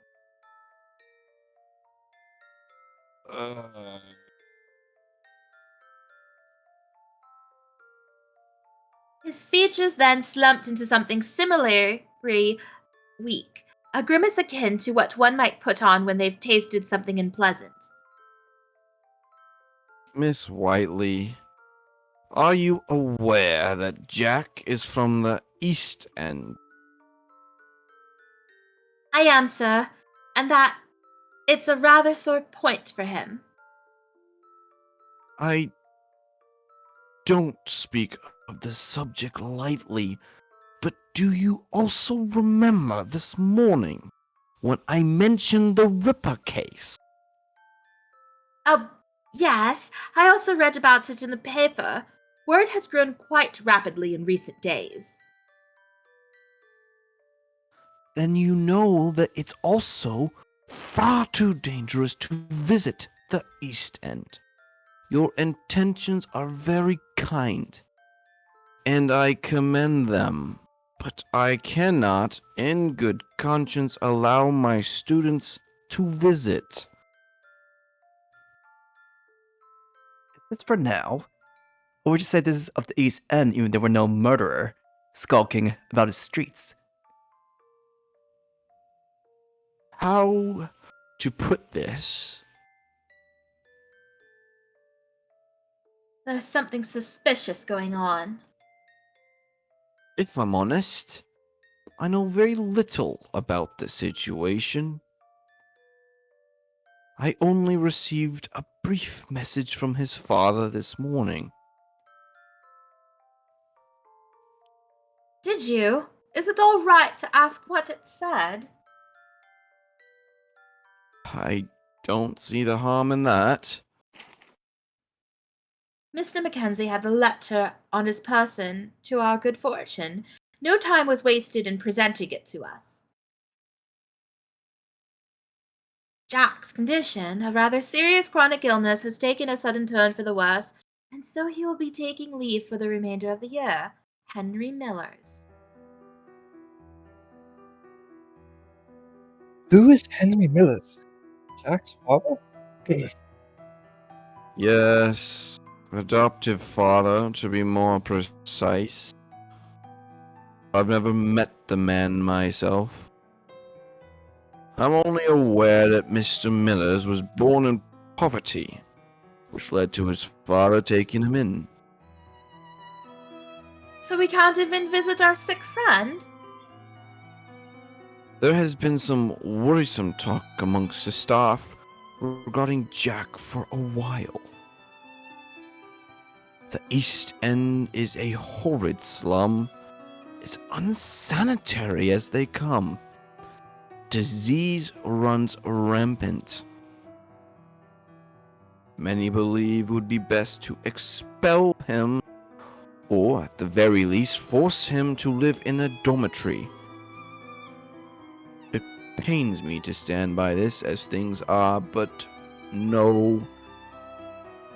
You cannot visit your sick friend. No one can. I understand how this must feel to you, very much so. But I shan't tell you where he lives. Understood, sir. Then you do affirm he lives in East End, yes? What? Have you listened to a word I've said, Holmes? You are not to visit him. Think of the danger. 1 foot set in the East End alone carries far too great a risk. Allowing students to visit Whitechapel would be insanity. Ah, so he lives in Whitechapel. Oh no! If only all criminals were so easy to goad into a confession as you, sir. Lord, that's no way to speak to your teacher. You needn't worry. We're assisting Inspector Lestrade with his investigation. As you know, so this won't be our first experience in Whitechapel. I should have known you would prove yourselves tricksters. My students are certainly a clever lot.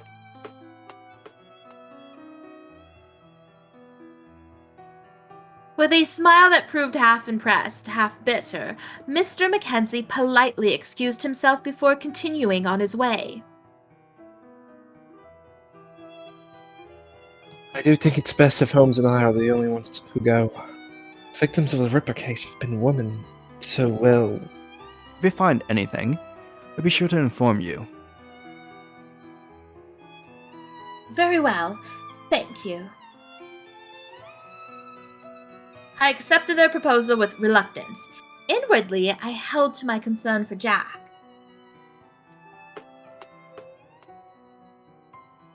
With nothing more to be done, we returned to the classroom. So what happened? Tell us. What did Mr. Mackenzie say? Gordon and Faber had curiosity in abundance, and they pounced on us without a moment to spare as we entered, eyes hungry for answers.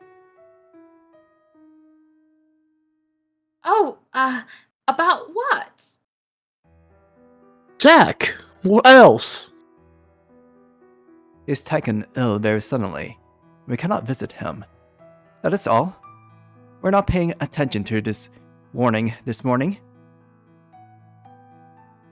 That's not how the rumor is making the rounds, has it? Why they suspect may... Wow, I'm messing that up. Why they suspect he may be the Jack the Ripper. I was speechless. My deepest concern that I refused to voice rattled my heart from skipping to thudding twice as hard, and then he said it before me aloud, and so boldly at that. What's this? You really believe that? A little too dodgy for my liking. Dodgy, perhaps, but unsurprising. The day another murder enraptures the public, Jack disappears. in order to thread of common sense would think it. And we have some who have expressed suspicion for him from day one. If he didn't want to be labeled a suspect, then he should have come to class. Holmes? That said, it is a rumor, nothing more. Let it affect you only serves to strengthen the whispers around you. Something he's aware of, I'm sure. Holmes' snap was accompanied by visible irritation, a rarity for one of his composure. The situation confounded him to no end, and for a man who took great pleasure in connecting the dots, this lack of awareness was less an engaging challenge and more a frustrating folly.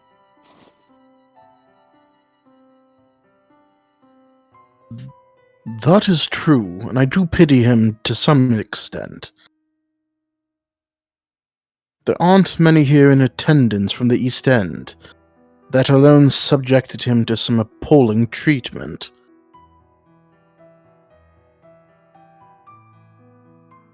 Fellow students telling him to stay away or they'll catch something, pointing the finger at him if something's gone missing or stolen. It's all very sad.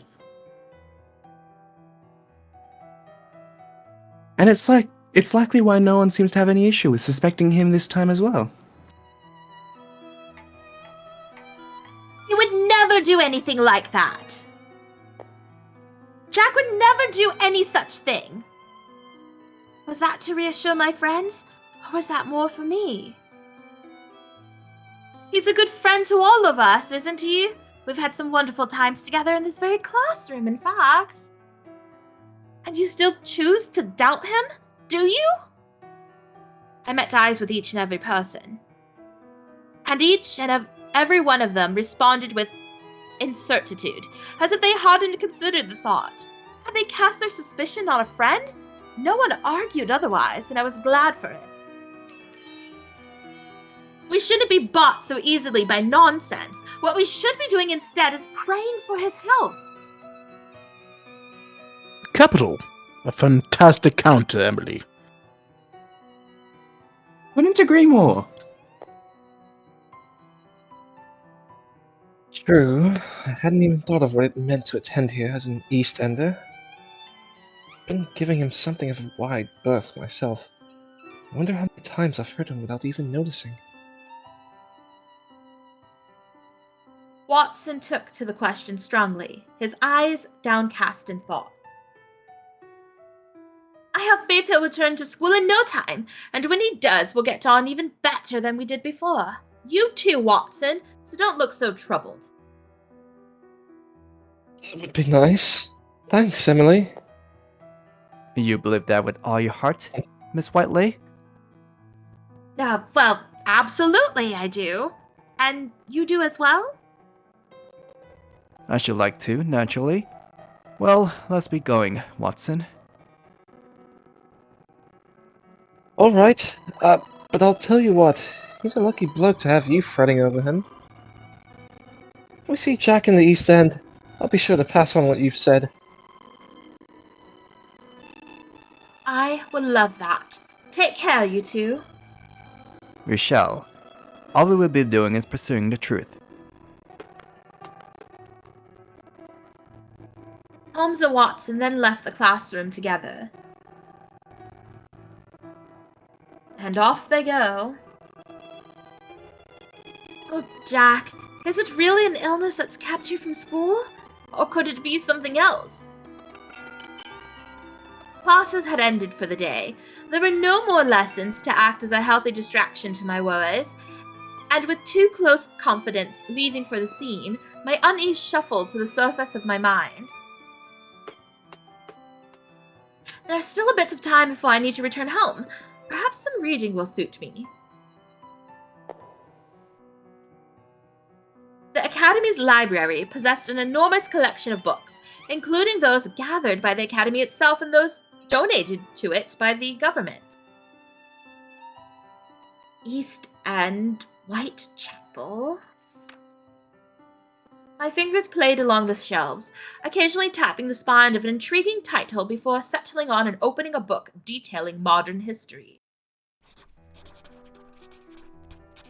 A shuffle of a page here, the scratching of my pen there. I skimmed and noted whatever I noticed into my diary. So deep in my concentration had I been that I barely noticed my surroundings.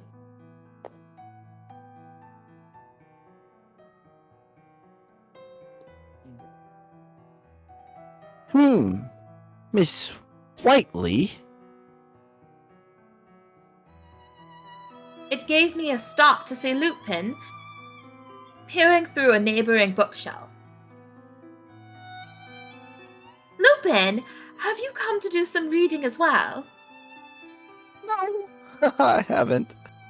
I've only come to return a book that's near overdue. May I ask, Miss Whiteley, if you've come to investigate the Ripper case? Yes. I hate how ignorant I've been of my surroundings. I can't personally see to crime scenes like Holmes and Watson's, but this is a simple enough work. That wasn't a lie, but it was an incomplete truth. The research helped to occupy my thoughts with facts, trivia, and the like, which I vastly prefer to the popular guesswork relating to Jack. Interesting. You're copying a newspaper, aren't you? What is the book itself about? The East End. You've really taken to the case, I see. I do know a bit about the East End myself, if you like a more personal account.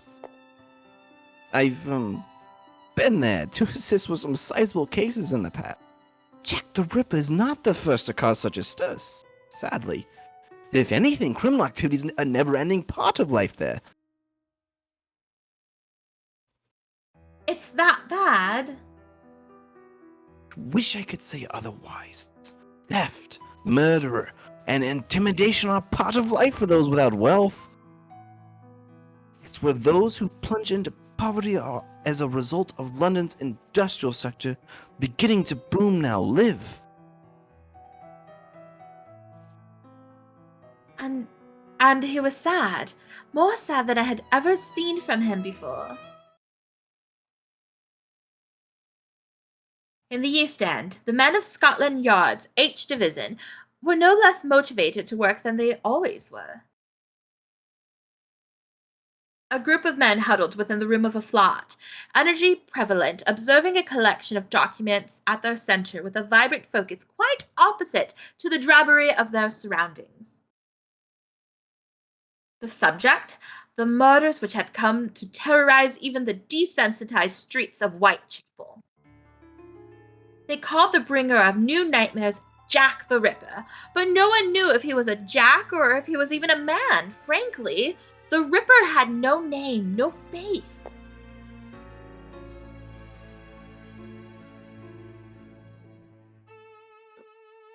Now then, we know that each murder has taken place between midnight and 6 a.m. The Whitechapel district must be thoroughly patrolled in those hours, lest we miss any clues. Without conclusive evidence, scene after scene, we're left with no choice but to catch the killer in the act. James. Yes, sir. Now, a few words from our Special Deputy Commissioner. Tom. Thank you. Good day to you, gentlemen of Scotland Yard. Your task is to find and apprehend Jack the Ripper as soon as possible. Ensure the people of London can sleep safe in their beds once more. To that end, I have reviewed your patrol routes. After deliberation, made some modifications. These will allow for a more efficient method of patrolling Whitechapel streets. Amongst these documents, spread across the desk, was a map.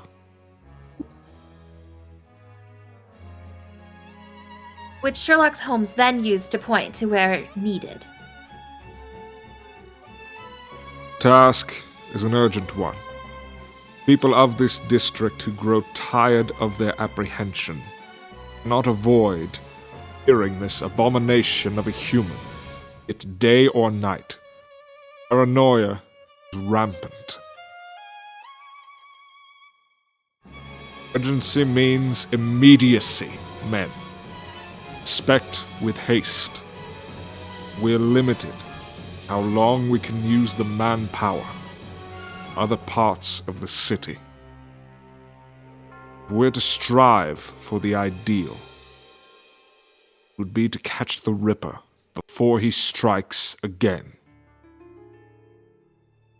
However, we are dealing with one who is capable of murder before his victims can even make a sound. He is as silent as they on death. Do not rely on your ears. Cast your doubts on everything you see, every person you pass. Report whatever you find out of this place. However small. That is all. There are no more questions. We leave for your posts. The room bolstered with affirmation from the officers before they retired, leaving the few who stayed behind in a much more comfortable position to breathe.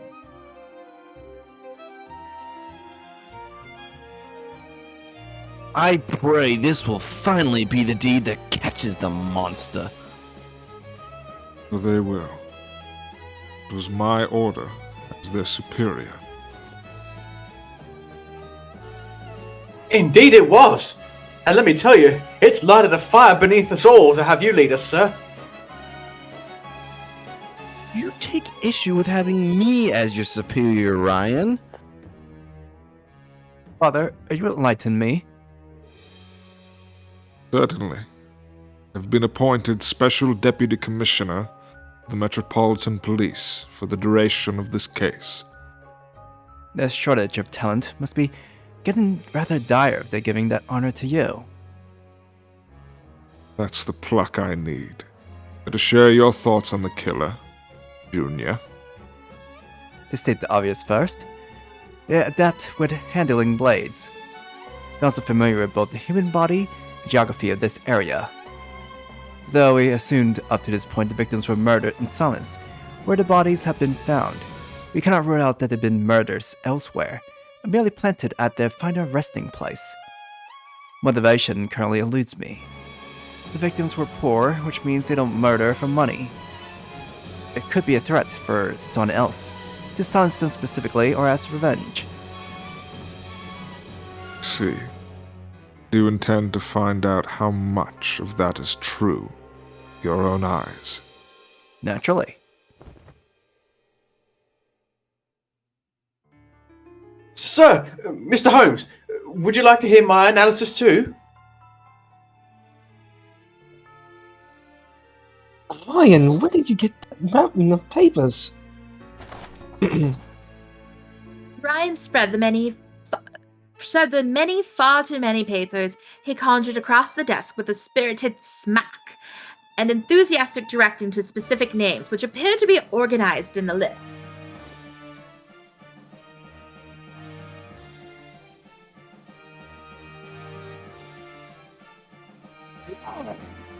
You blasted idiot! You mixed those in with the others! Mr. Holmes, I've given some thought to the psychology of our culprit. Have you? You go on, Ryan.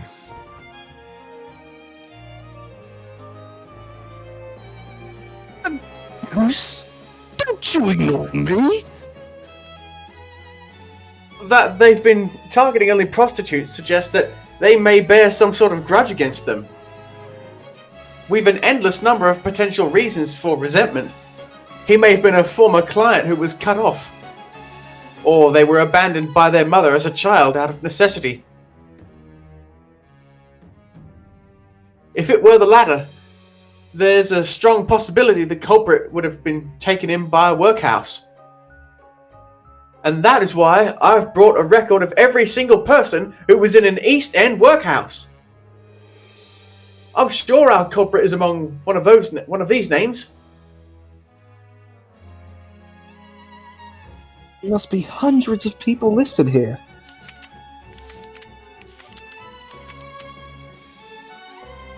Watson, overwhelmed from the sight alone, began glancing through the name registries with the hesitation of a man who was at a loss on where to begin. There absolutely are a lot of names, but I swear that I've been racking my brain for a method to narrow these down. A fine way to spend your time. Rack your brain whilst the body count increases. I find your analysis rather brilliant, Ryan. You do? Inspector does make a fine point, however. Time is against us. This is only in the case of the latter being true. What would you do if it were the former? Oh, well, I suppose I would have to search around the hard way. Bloody brilliant. Holmes paid the absolute minimal amount of attention he could spare for their conversation. All as he flipped through the pages of the name registers, he was considerably less overwhelmed about it than his partner. Can't be. His hand stopped.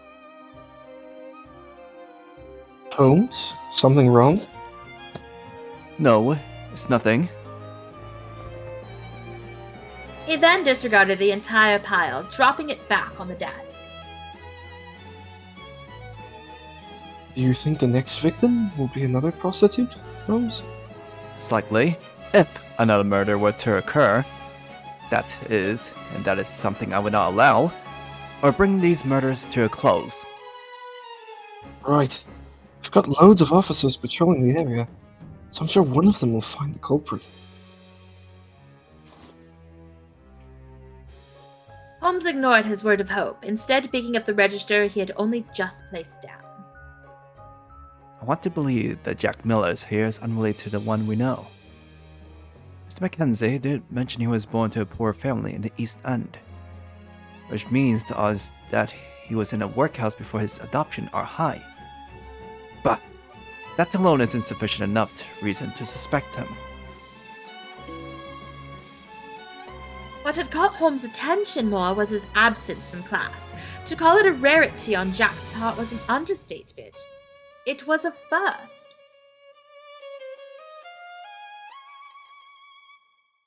Was his disappearance now nothing more than a coincidence? The smell here is revolting, perhaps because of the abattoirs, and I do recall there being a knacker's yard nearby. So our nose is no more able than our hearing.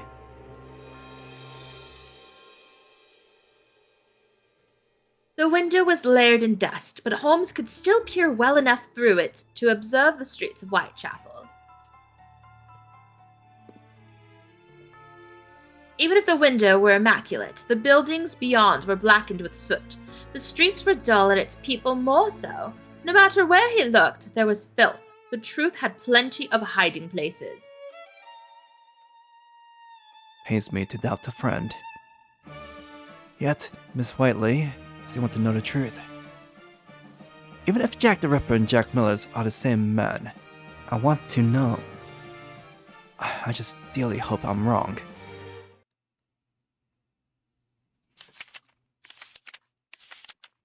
In the library of Harrington Academy, Lupine and I had grown very comfortable reading through all the books we could get our hands on. If I was limited to experiencing the East End through the eyes of others, then I was grateful to the many who chose to pen their research and lives. We gathered as many books on the East End as we could before reading certain passages aloud to each other.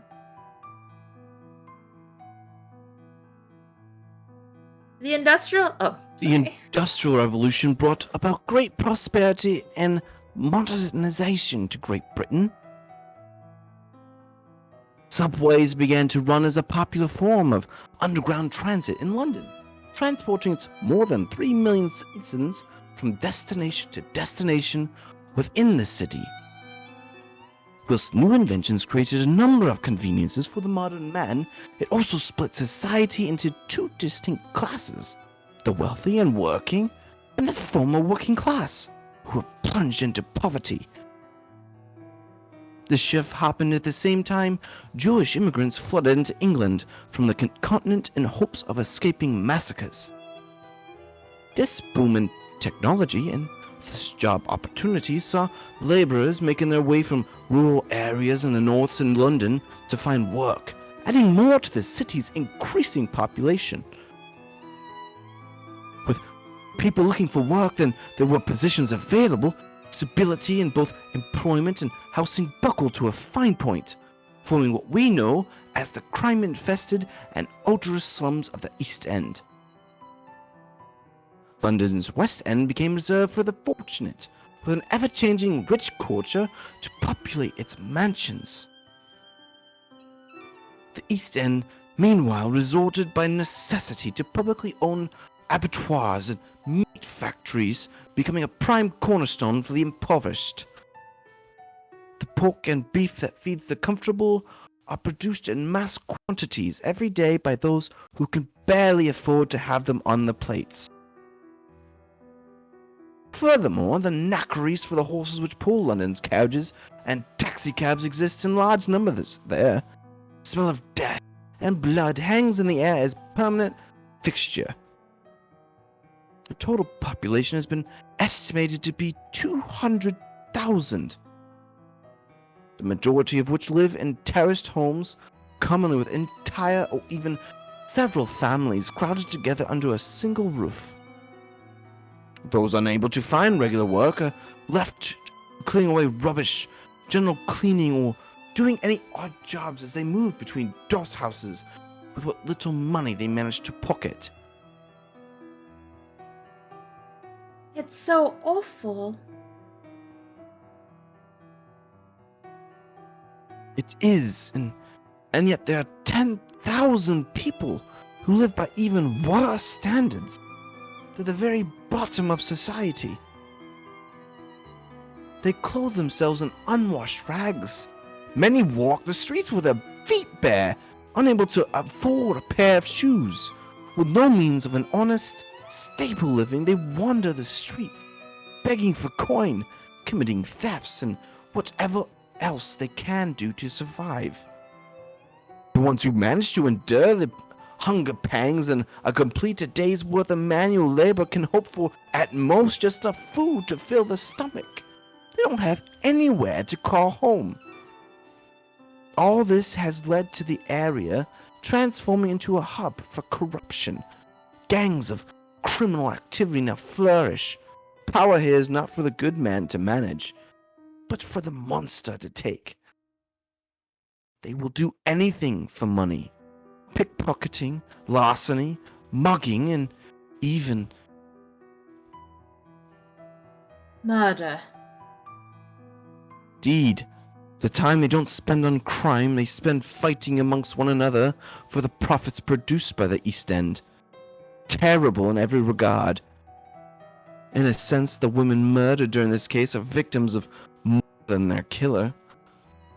They were victims of London's Industrial Revolution and mass consumerism as a whole. If I may, Lupin, did you ever find it difficult being friendly with Jack? I was timid with the question, which may have unnerved him more than if I were straightforward. Yes. What? No. I wouldn't go that far. You know, I was blessed with a good family, the chance to attend this academy, and friends as well.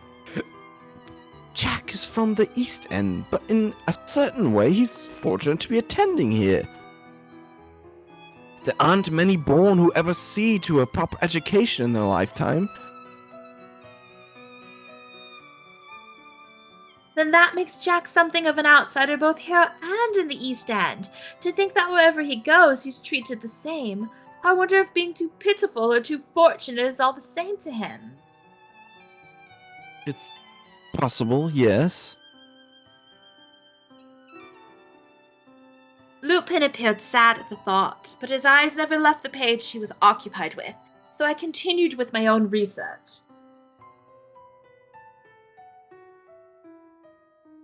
Soon after, I happened to find one name in particular that stood out from the rest. Henry Millers. Haven't I heard his name before? Millers. The document I had in hand appeared to be of a directory of some sort. Benefactor to the workhouses of London, and a ray of light to the orphans of the East End. My heart sparked in a way that said I had found something of value, and with glowing earnest I read on. What is it, Miss Whiteley? Did you find something? I did. It's this Henry Miller here. That must be Jack's father. The one who adopted him when he was a child. I don't know much about him other than bits and pieces here and there. He's known for taking children from the workhouses and granting them an education if they have an aptitude for it, or so I've heard. Is that so? I should write this down then, just in case. I scribbled down everything of importance in mind quickly so I could move on to the next passage, though I was sure to do so neat. Jack is certainly fortunate to be able to attend the academy. For the other children in the East End, all they can pray for is any job they can find that may help them live another day. What sort of suffering did that entail? How lonely was it? I could not imagine the wait, and trying was enough to frighten me. Miss Whiteley, but may I ask you something? What is it, Lupin? About the culprits in the Whitechapel murders. Then it's been on your mind too. As a detective, of course, I should hope I'm interested. You can't turn a corner without hearing some new theory about being whispered about. Poor person, someone killing for sport. A man revenging upon prostitutes. And then there are those who suspect Jack. You're a schoolmate. But what do you think as a fellow budding detective?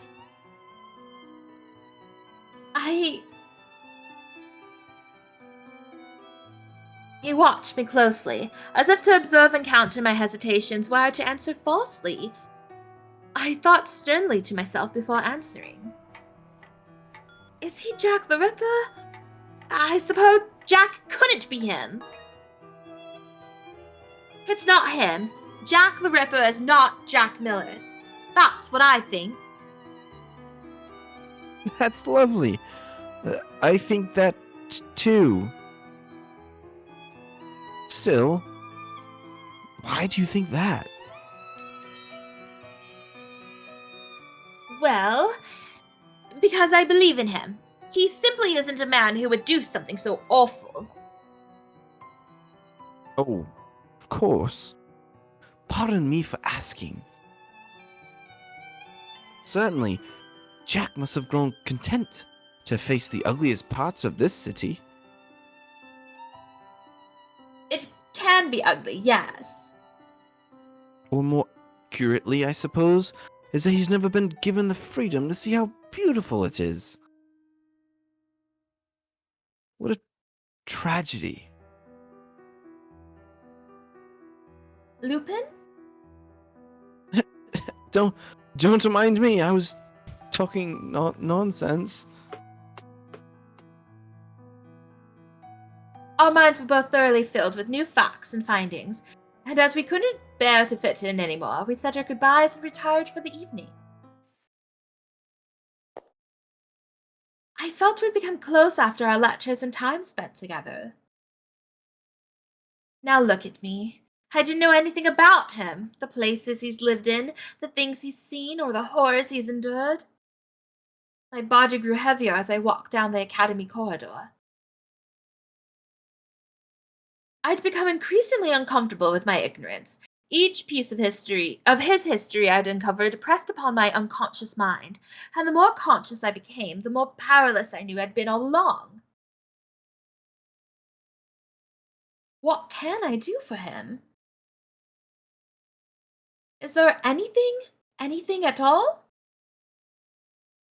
I couldn't dismiss the gloom building within me. Oh. Yet, by God's grace, I'd managed to wander to the one place that would give me some solace. I thought of when we were sitting together and the way he moved clumsily just so I could be next to him. Jack and I have been exchanging our letters here ever since we met. The courtyard was beautiful to me, though less so without him there, and he wouldn't be there now. What made me choose to walk through it then?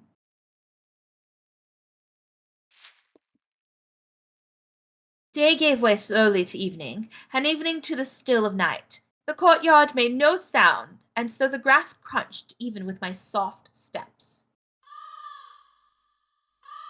I stopped at the tree Jack was always sleeping under. I knew he wouldn't be here. Why would he?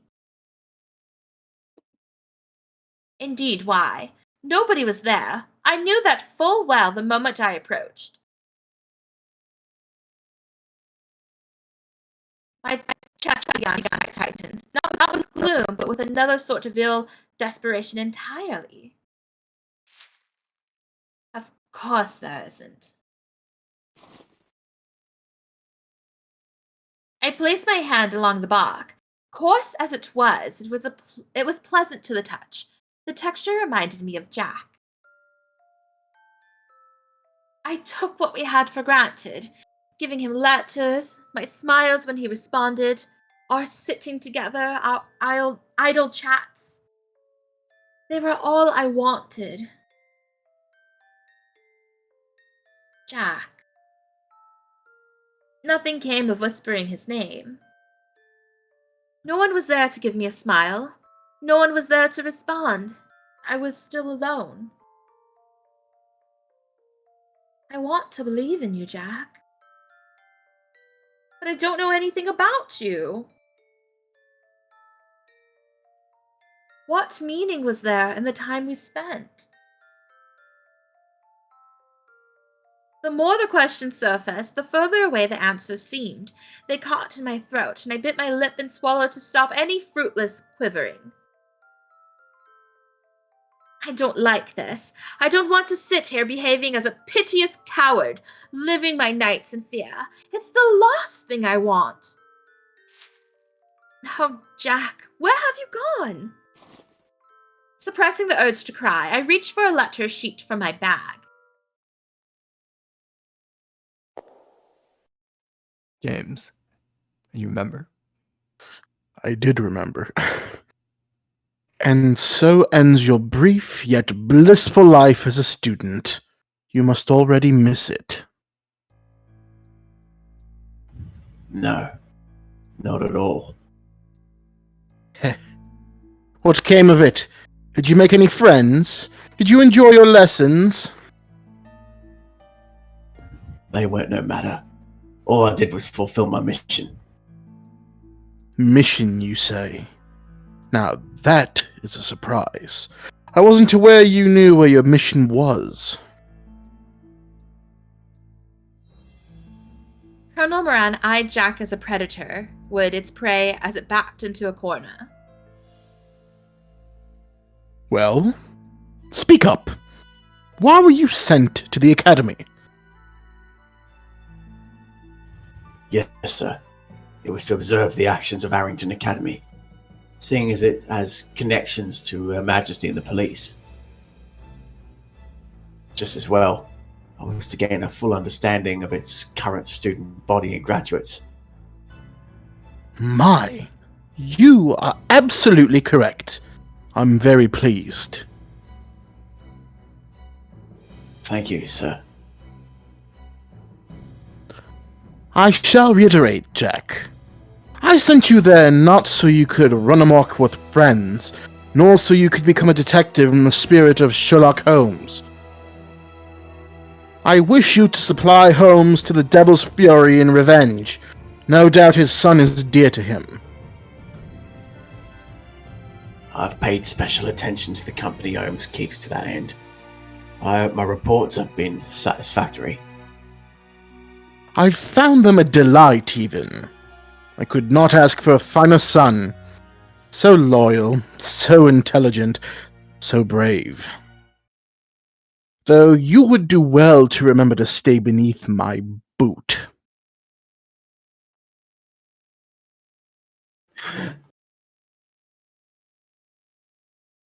The air surrounding Jack contracted and bound him. So tight was the pressure that he thought it would soon sink into his flesh.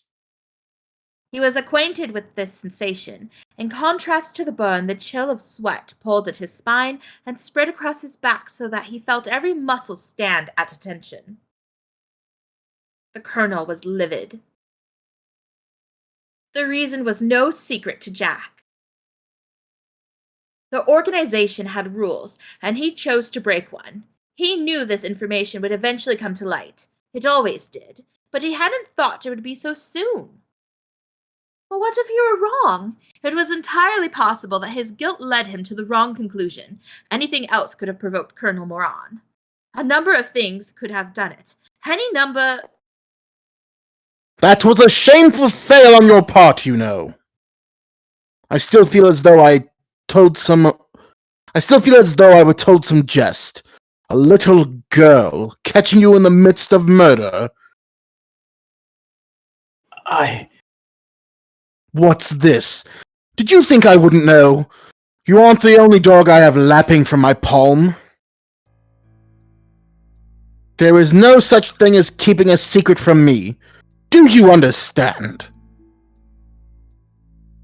Yes, sir. Forgive me. I shouldn't have been so careless. You have done away with countless traitors to date. Were you to ever be seen in the act of murder, you were to dispose of the witness in tandem. You should be aware of this. I am. You are? How peculiar. Then what would you have done when you were seen by Emily Whiteley, the detective with the ring from Her Majesty? You should have killed her. Taken her by the throat and strangled her till she breathed her last. Would that not be the assumption for one of your position? One must ponder, then, why you would allow her to run free. The act itself is unforgivable. It's a betrayal to not only me, but the organization. But... Could you not go through with it? Has she become a dear friend to you? No response. I never imagined the day I would come when you would choose I never imagined the day would come when you chose to protect a girl from me. Well, fear not. You are my child, and I'm not a man without compassion. I found you an orphan, slaying away at a slaughterhouse. I noticed you, a boy of vast potential, skinning rabbits as if in a trance. I saved you. A husk of bone gave you. Food, oh, goodness. I saved you. A husk of bone. Gave you food, clothing, and shelter, and education. You were raised as my son. And so it is time for you to you proved your worth. You have until Sunday.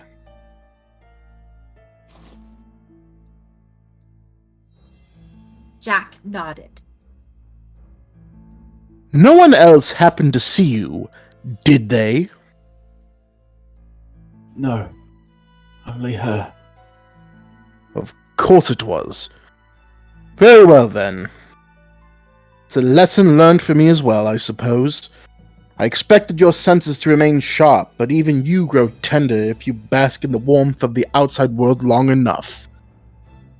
I don't want to toss you aside. Remember, the clock is ticking. With every second you fritter away, the situation becomes worse. You must rectify the problem with all due haste. Yes, sir. Jack said only what was proper, but he could not accept it. Kill Emily Whiteley? Could he do that? His mind ebbed in painful waves, like that of ripples from a pebble dropped in water. Emily Whiteley. What if I...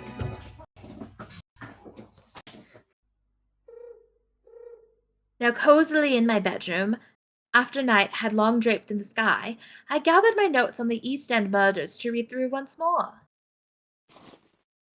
I had a healthy amount to review, both the facts and articles I had copied by hand, as well as newspaper clippings from each morning, made for plenty.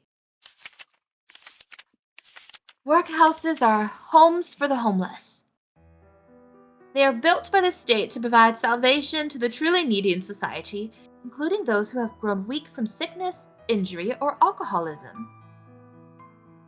To be accepted into one, an official application is required. So to be accepted and can endure working under the strict eye of its staff, you may be permitted food and medicine together with a place to live and sleep.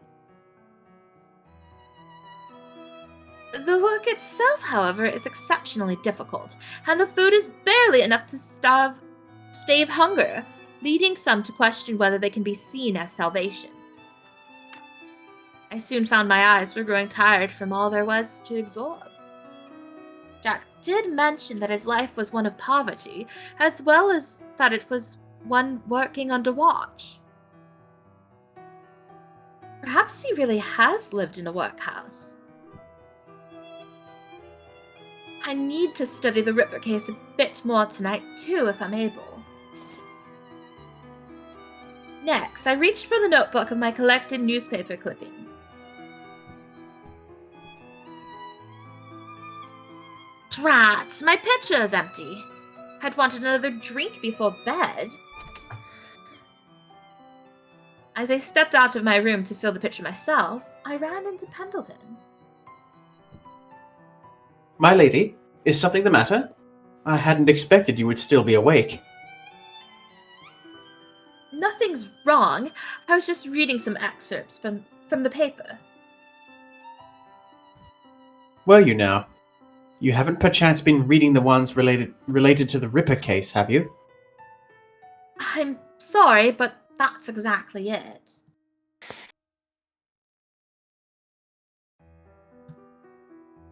It's been those and past articles featuring similar cases from the East End and its surrounding areas.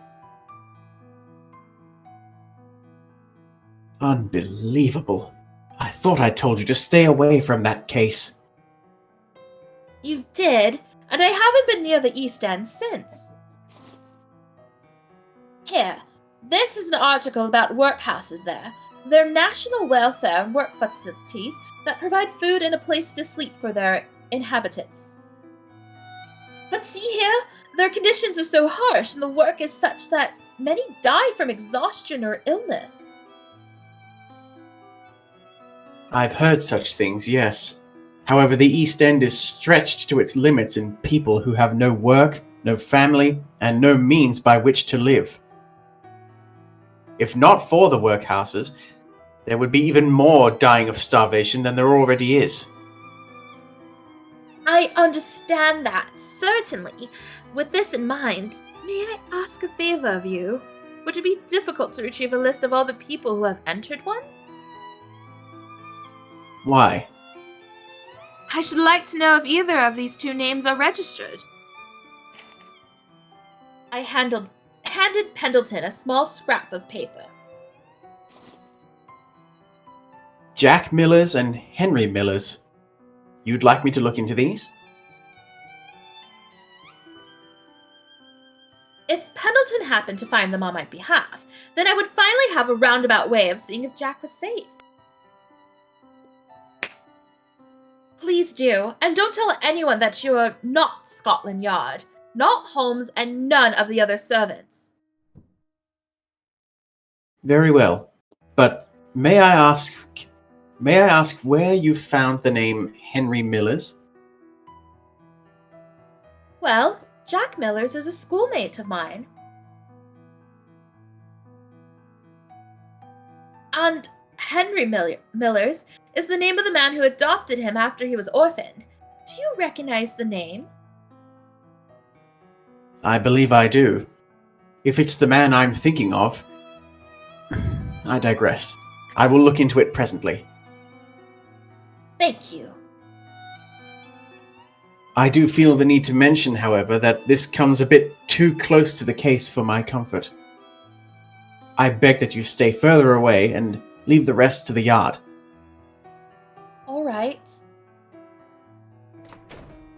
Northeast of the mansion sits Tower Bridge over the Thames, the Tower of London too.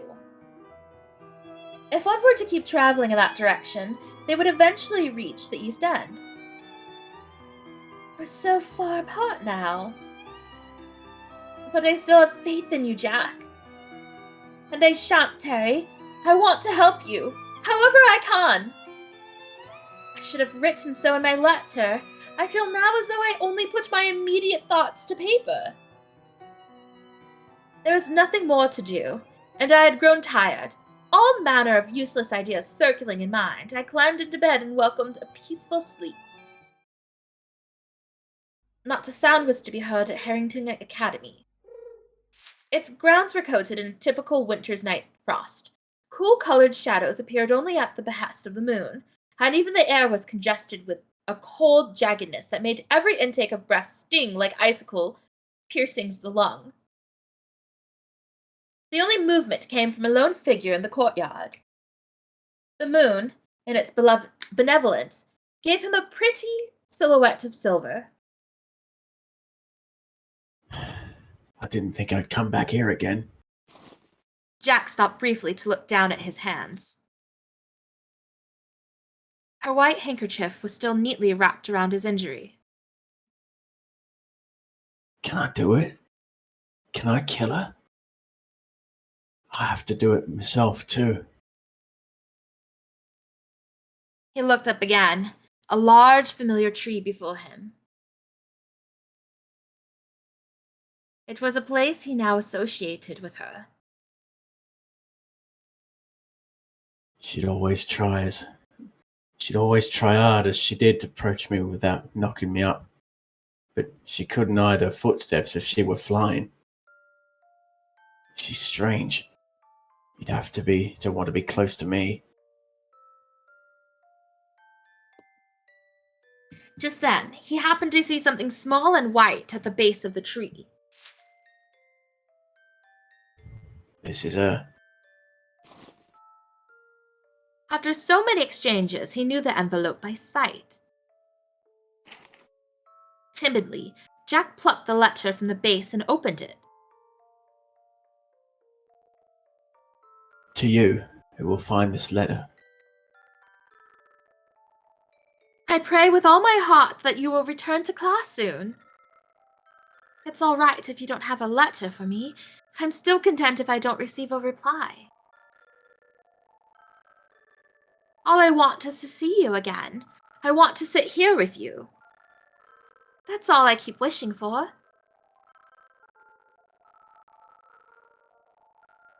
There isn't any rush to return the handkerchief. However long it takes, I'm happy to wait.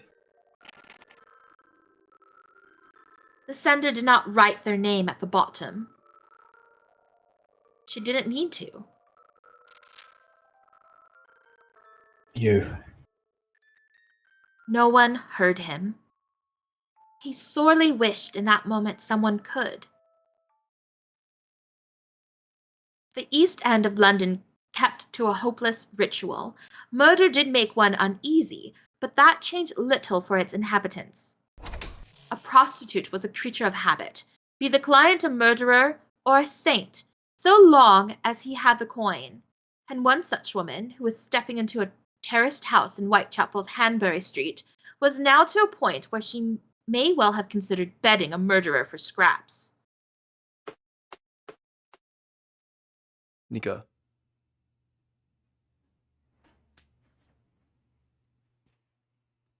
This ain't any day.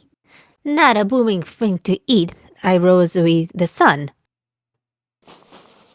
Before she could close the door, conclude her bitter mutterings, she felt someone reach from behind and cover her mouth. She resisted, but there was little point. Her assailant had cut a perfect line from her left ear to her right. Those mutterings would be her last, for he had robbed her of the ability to scream. As she smacked against the ground, her assailant dived over her body in a hungry motion, the blade hacking into her with mad elegance to cut through stubborn flesh and spine. But then, quite curiously, they stopped. They spied a pretty handkerchief on her form and, appearing inspired, used it as a clumsy scarf to keep head and body as one. That was not to say violent pleasures were fully abstained. They drew a line from chest to abdomen, cracking through the sternum just to satisfy their ears with the melody of broken bone, and dismissed with her intestines over her right shoulder before rummaging barehanded through organs and removing prized parts. The body was now more rosy than pale, and it did not take long for the handkerchief to change from ink-blotted to completely soaked. The murderer suspected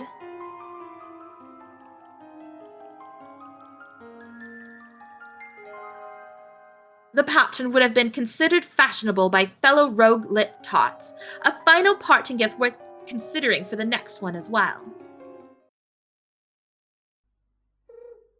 Scotland Yard arrived on the scene when it was still a black night, but technically already the next day.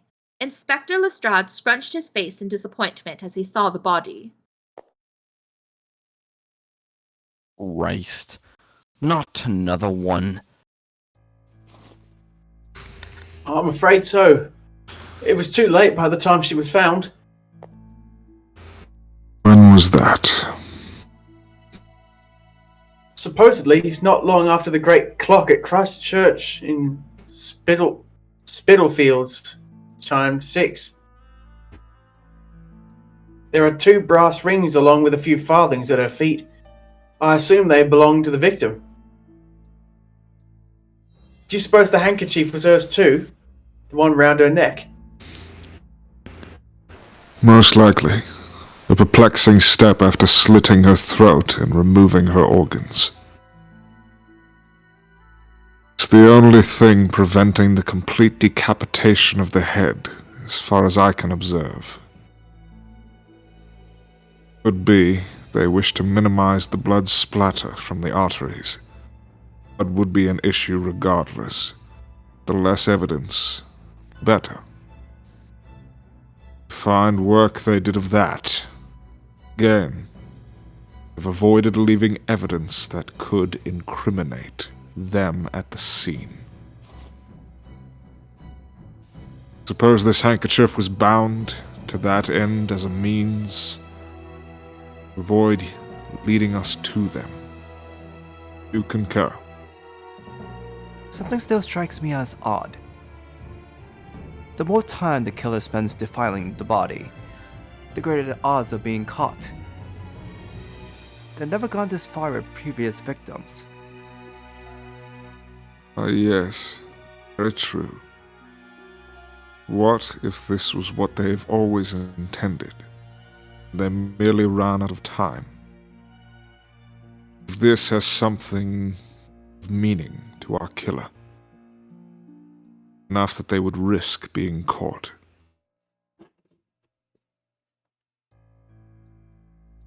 Such as to set an example or to threaten someone. I'd say so. They simply kill for pleasure.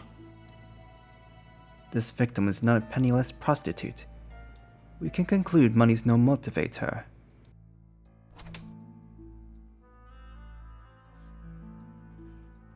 Both father and son's eyes went from observing the body outward to its surroundings, searching for clues. Bystanders who happened to be wandering the streets before waking hours noticed the police presence and gathered for a closer look.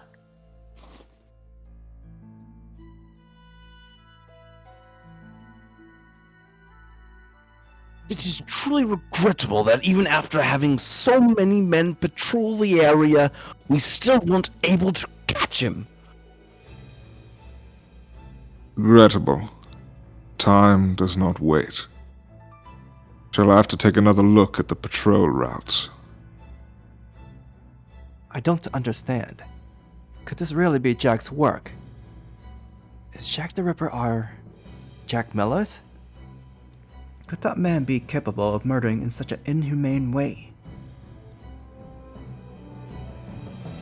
I'm at a loss. The possibility still lingers, but...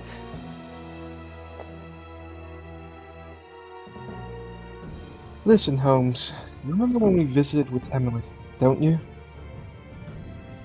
It wasn't that too long ago, so yes, she went missing. When I first found her, she seemed particularly anxious. It felt as though she were hiding something from us. Watson, why didn't you say this earlier? Oh, you know, she was going to such lengths to keep it hidden. It didn't feel right to tell anyone about it. And when I asked, she said nothing. Could have imagined it. And if I did, that would be nice. But if she happened to see something... We're not to allow her near this area again, however. Remember? Oh, I do. She'll be alright, so long as Pendleton and us are with her. And as long as she never comes here again.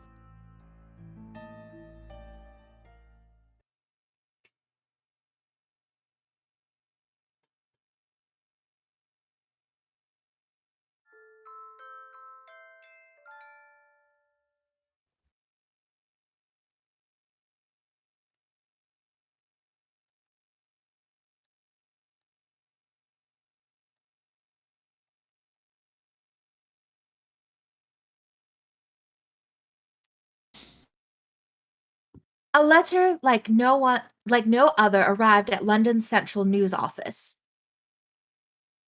It was secured in an envelope postmarked East London and written in red ink. Its contents raised the hairs of all who read it.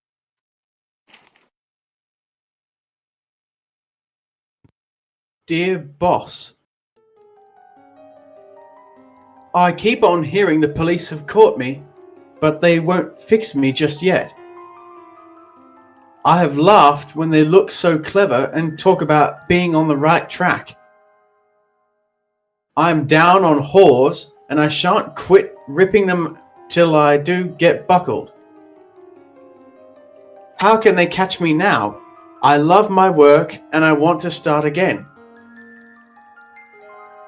I saved some of the proper red stuff in a ginger beer bottle over the last job to write with. But it went thick like glue and I can't use it. Red ink is fit enough, I hope. Haha. The next job I do, I shall clip the lady's ears off and send to the police officers just for jolly, wouldn't you? Keep this letter back till I do a bit more work, then give it out straight.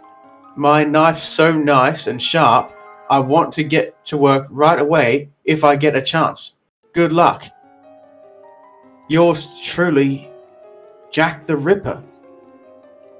P.S. Wasn't good enough to post this before I got all the red ink off my hands. Curse it. No luck yet. They say I'm a doctor now. Ha ha.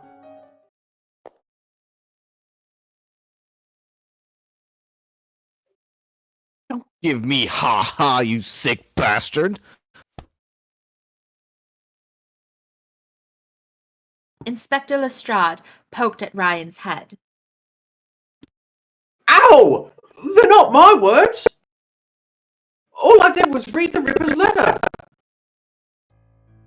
Just what is he thinking?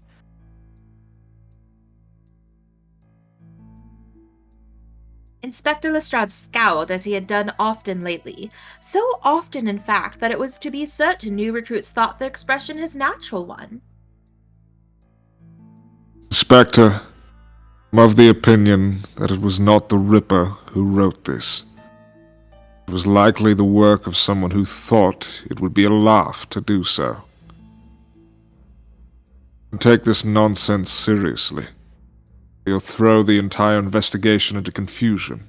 Even if it were legitimate, the time spending analyzing it just give him more time to kill. Oh, well, we felt much the same way, my good man. Until we read the rest.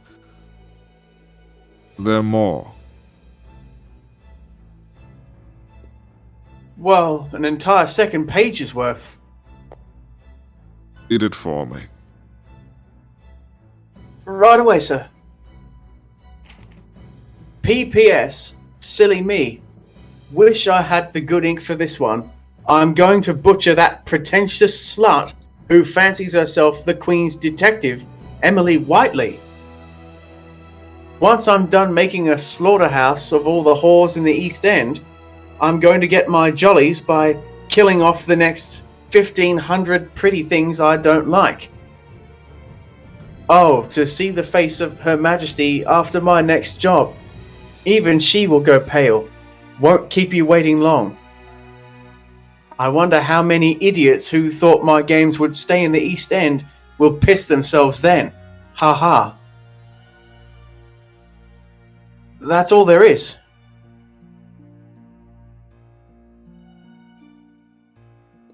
For a short while, no one said a word.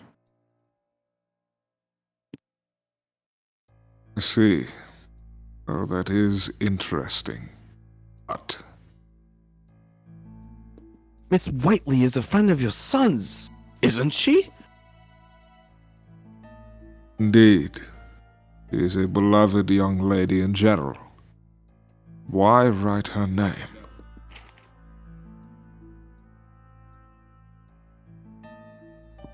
Sherlock Holmes, who had been scrutinizing the letter since the conversation began, looked up with a puzzled frown. What should we do, Inspector? It's not impossible for this to be false. But with someone having been named, it's a bit difficult to stand here and do nothing. What if she is being targeted next? Who? So some of our men guard the Whiteley residence. Our duty as policemen is first and foremost to protect the good people of London, and she is as good as they come. You intend to take from those stationed in Whitechapel and move them to the south of Thames? Yes, I have my doubts of the letter's veracity, as I'm sure we all do. Still, I would prioritize the preservation of human life over the capture of criminals. As long as the threat may be genuine, I want to protect her. You're a man of good character, Inspector. Increasing police presence in Whitechapel does pose its risks, however, if I may point out. Were I Jack the Ripper, I would act knowing I had more freedom in my playground. Then what do you suggest? Half of the East End's inhabitants are men. Should appeal for their help. Fine idea, if it weren't so impossible. They're all scared down to the boots of Jack the Ripper. Alone, yes. Any man may screw their courage up when the lives of their wives, daughters, or lovers are at stake. If we receive some assistance, it will better our chances. We send some of our own men to defend the Whiteley residence. Well, I will try, but their criticisms toward us grow worse each day. I dare say they would sooner let us rot than lend a hand. And they should soon learn At the end of the day, we all must look after ourselves.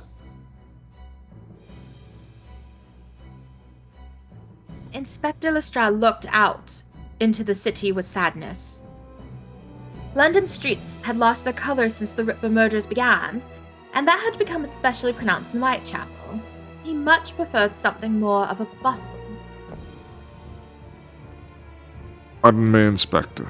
Would your staff be able to produce a photograph of the letter for my reference? That isn't a problem. But whatever do you need one for? Oh, I just wanted to do a bit of thinking on my end. Sherlock Holmes did not have to wait long for the negatives to produce a copy for him, whereupon he carefully placed it in his breast pocket. He then returned his eyes to the map with markings for each murder on the wall. Southwest London at the Whiteley residence. This is a letter from Jack the Ripper? Yes, supposedly it was written in red ink. My eyes opened wide in shock as I looked at the photograph. This was the most careless scrawl I'd ever seen. It made seeing my name on the second page all the more unsettling. But are you certain this is the Ripper's doing?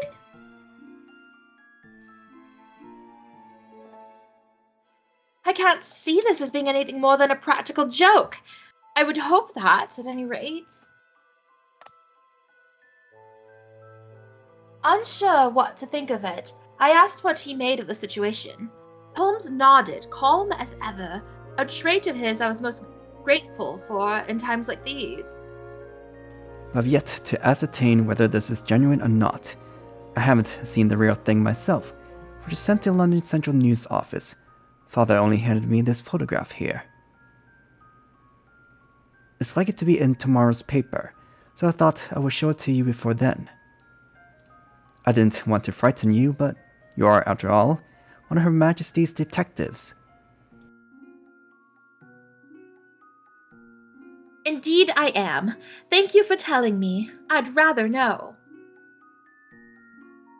Stay rational, I reminded myself. My mind had been rattled. I could not stop reading over the letter, and the more I read it, the more fear overwhelmed me.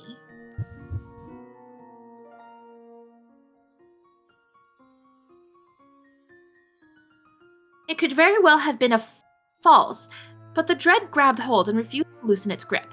I could not ignore my name in a murderer's ink. One can never be too careful, even in the face of a practical joke.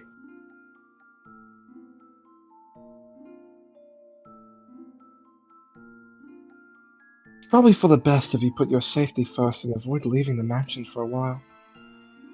At least it's Saturday, so you won't miss school. Still, if this keeps on until next week, no one would fault you for staying home. All right.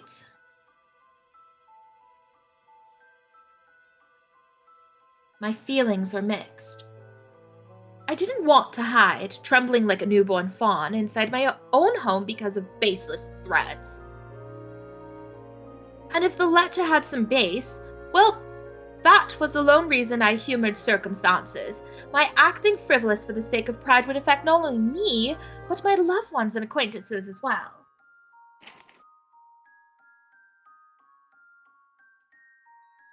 If the Jack I know is the same Jack who wrote this,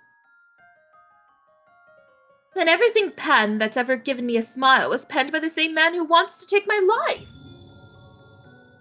Jack wouldn't write such a thing. He would never ever wish to kill me, would he? Any other explanation would have made me happier. Holmes, may I borrow this photograph? Of course. I thought you would like it, so I asked Father. He's given me his blessing as well. Wonderful. Thank you. Should anything come to mind, send word at once. With that, we shall be leaving for today. No leaving for any reason, alright? For your sake. And please watch over her, Pendleton. As I always do. Scotland Yard will be guarding the mansion on all sides also. I wish the two of you luck in seizing the culprit and putting an end to this case. They will. We will. I meant it. We'll be back another time, but if you think of anything relating to the culprit, or anything at all, please reach out to us straight away. See you in a bit, alright, Emily?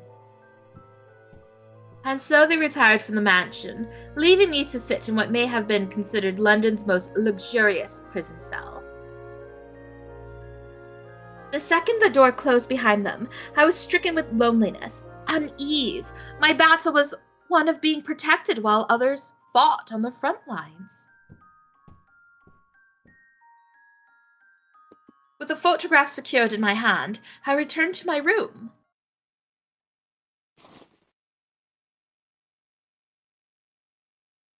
My first order of business was to reach for one of Jack's letters in my desk drawer. There was something I wanted to confirm. To Emily Whiteley. I read its contents aloud mechanically, barely aware that I was even doing so. I never wanted to use these in such a way, but what choice do I have? Equipped with a keen eye, I placed the photograph and the letter next to one another, analyzing each stroke and curl. The handwriting is completely different. Thank God. All tension in my body seemed to disappear in an instant. Thank God, oh thank God! Jack Miller's isn't Jack the Ripper. I've been a fool. How could I ever been duped by such rubbish? I wondered what had possibly come over me of late. But this didn't answer everything. I thought back to the handkerchief I lent to him. I thought back to the man with the silk hat and what was wrapped around his hand. Just like that, a shocking revelation came to me. But that murder hasn't been in the paper at all. Why? Jack the Ripper's murders are always front-page news with sensational headlines like, "The Ripper has ripped again." The circumstances almost didn't seem real, but they were, and I could now feel it as if it were some physical presence prickling about the surface of my skin. Of course, if a body is never found at the scene, then there isn't a case to open. I was the only witness for that murder. So long as I never mention it, it's as though nothing's happened. The body must have been disposed of. All evidence was likely removed from the scene as well.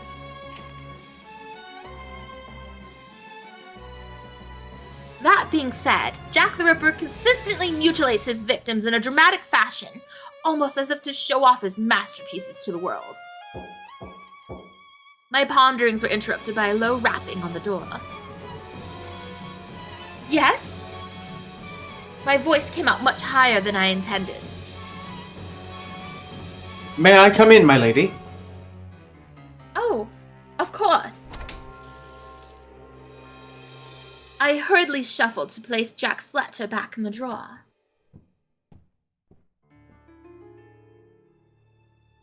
Pendleton, being the observant man he was at all hours, noticed my suspicious behavior and returned it with a raised brow. My lady, did you just hide something? What? No, you're being silly, Pendleton. Am I? From my perspective, it's the opposite. Is it something so shameful that you feel the need to shield my innocence? No, nothing like that. There was no reason to feign ignorance when Pendleton's bloodhound-like nose already sniffing for evidence. And so, with some resignation, I presented both the letter and photograph to him. by placing them clearly atop my desk. So it was the photograph of the Ripper's letter. And what might the other letter be? It's from a friend at the academy. Were you comparing the handwriting? I was. Only as a precaution, however. But look! As you can see, they're quite different to each other. I confidently held both up so he could get a closer look. My lady, I'm afraid, based on this evidence alone, it would be impossible to suggest these were written by two different individuals. Why? I can point out a number of similarities. The open letter O's, the clear slant in each letter L. In fact, those two examples alone might be enough to persuade many into believing these were written by the same hand. That's impossible. How can it be? Those who specialize in drawing comparisons between letters can identify quirks a person couldn't hide even if they were consciously attempting to do so. You know this, of course. Are you seeking the truth, my lady? Or is this your way of protecting someone? I stopped. I had no proper answer. Forgive me. Were I to answer now, I'd be tempted to say something irrational. What if I've been blinded by terror? What if the truth has terrified me so much that I'm being sooner bought by falsehoods?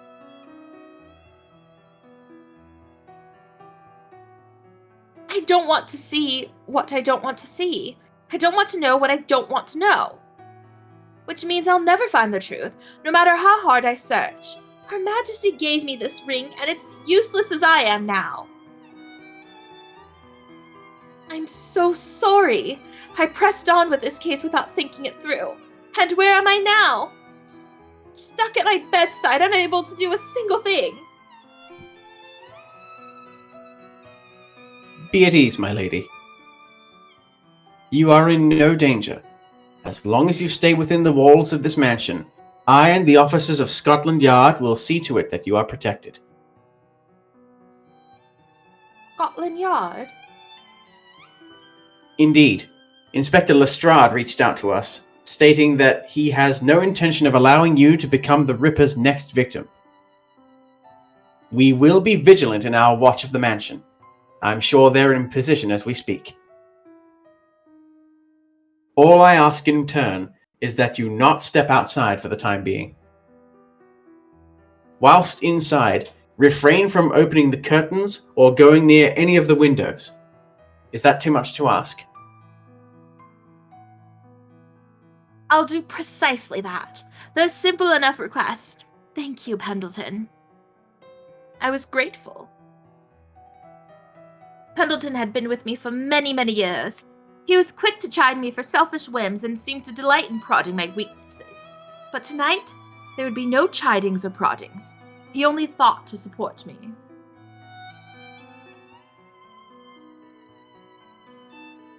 Genuinely, I was grateful, but it was not enough to settle my soul. I still didn't know why Jack the Ripper was targeting me. I don't have the answers you're hoping for. Until your questions become answers, I urge you to mentally prepare yourself for what they could be.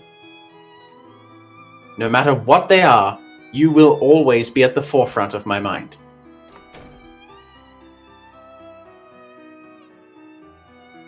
A somber spirit haunted the grounds of the mansion. The sun sank below the horizon, bidding my spirit nighttime strength. In time, the sky was black. I took Jack's letter, now crinkled from my mishandlings, into my hand for another read, but I only read the very end. Jack Millers. I touched his name. Somehow the act alone made them easier to hear, even if there was no one to say them next to me. I was crippled beneath the circumstances. As my fingers dipped along the paper gracefully, I could not understand why the feeling gave me both a comfort beyond words and loneliness I've never known.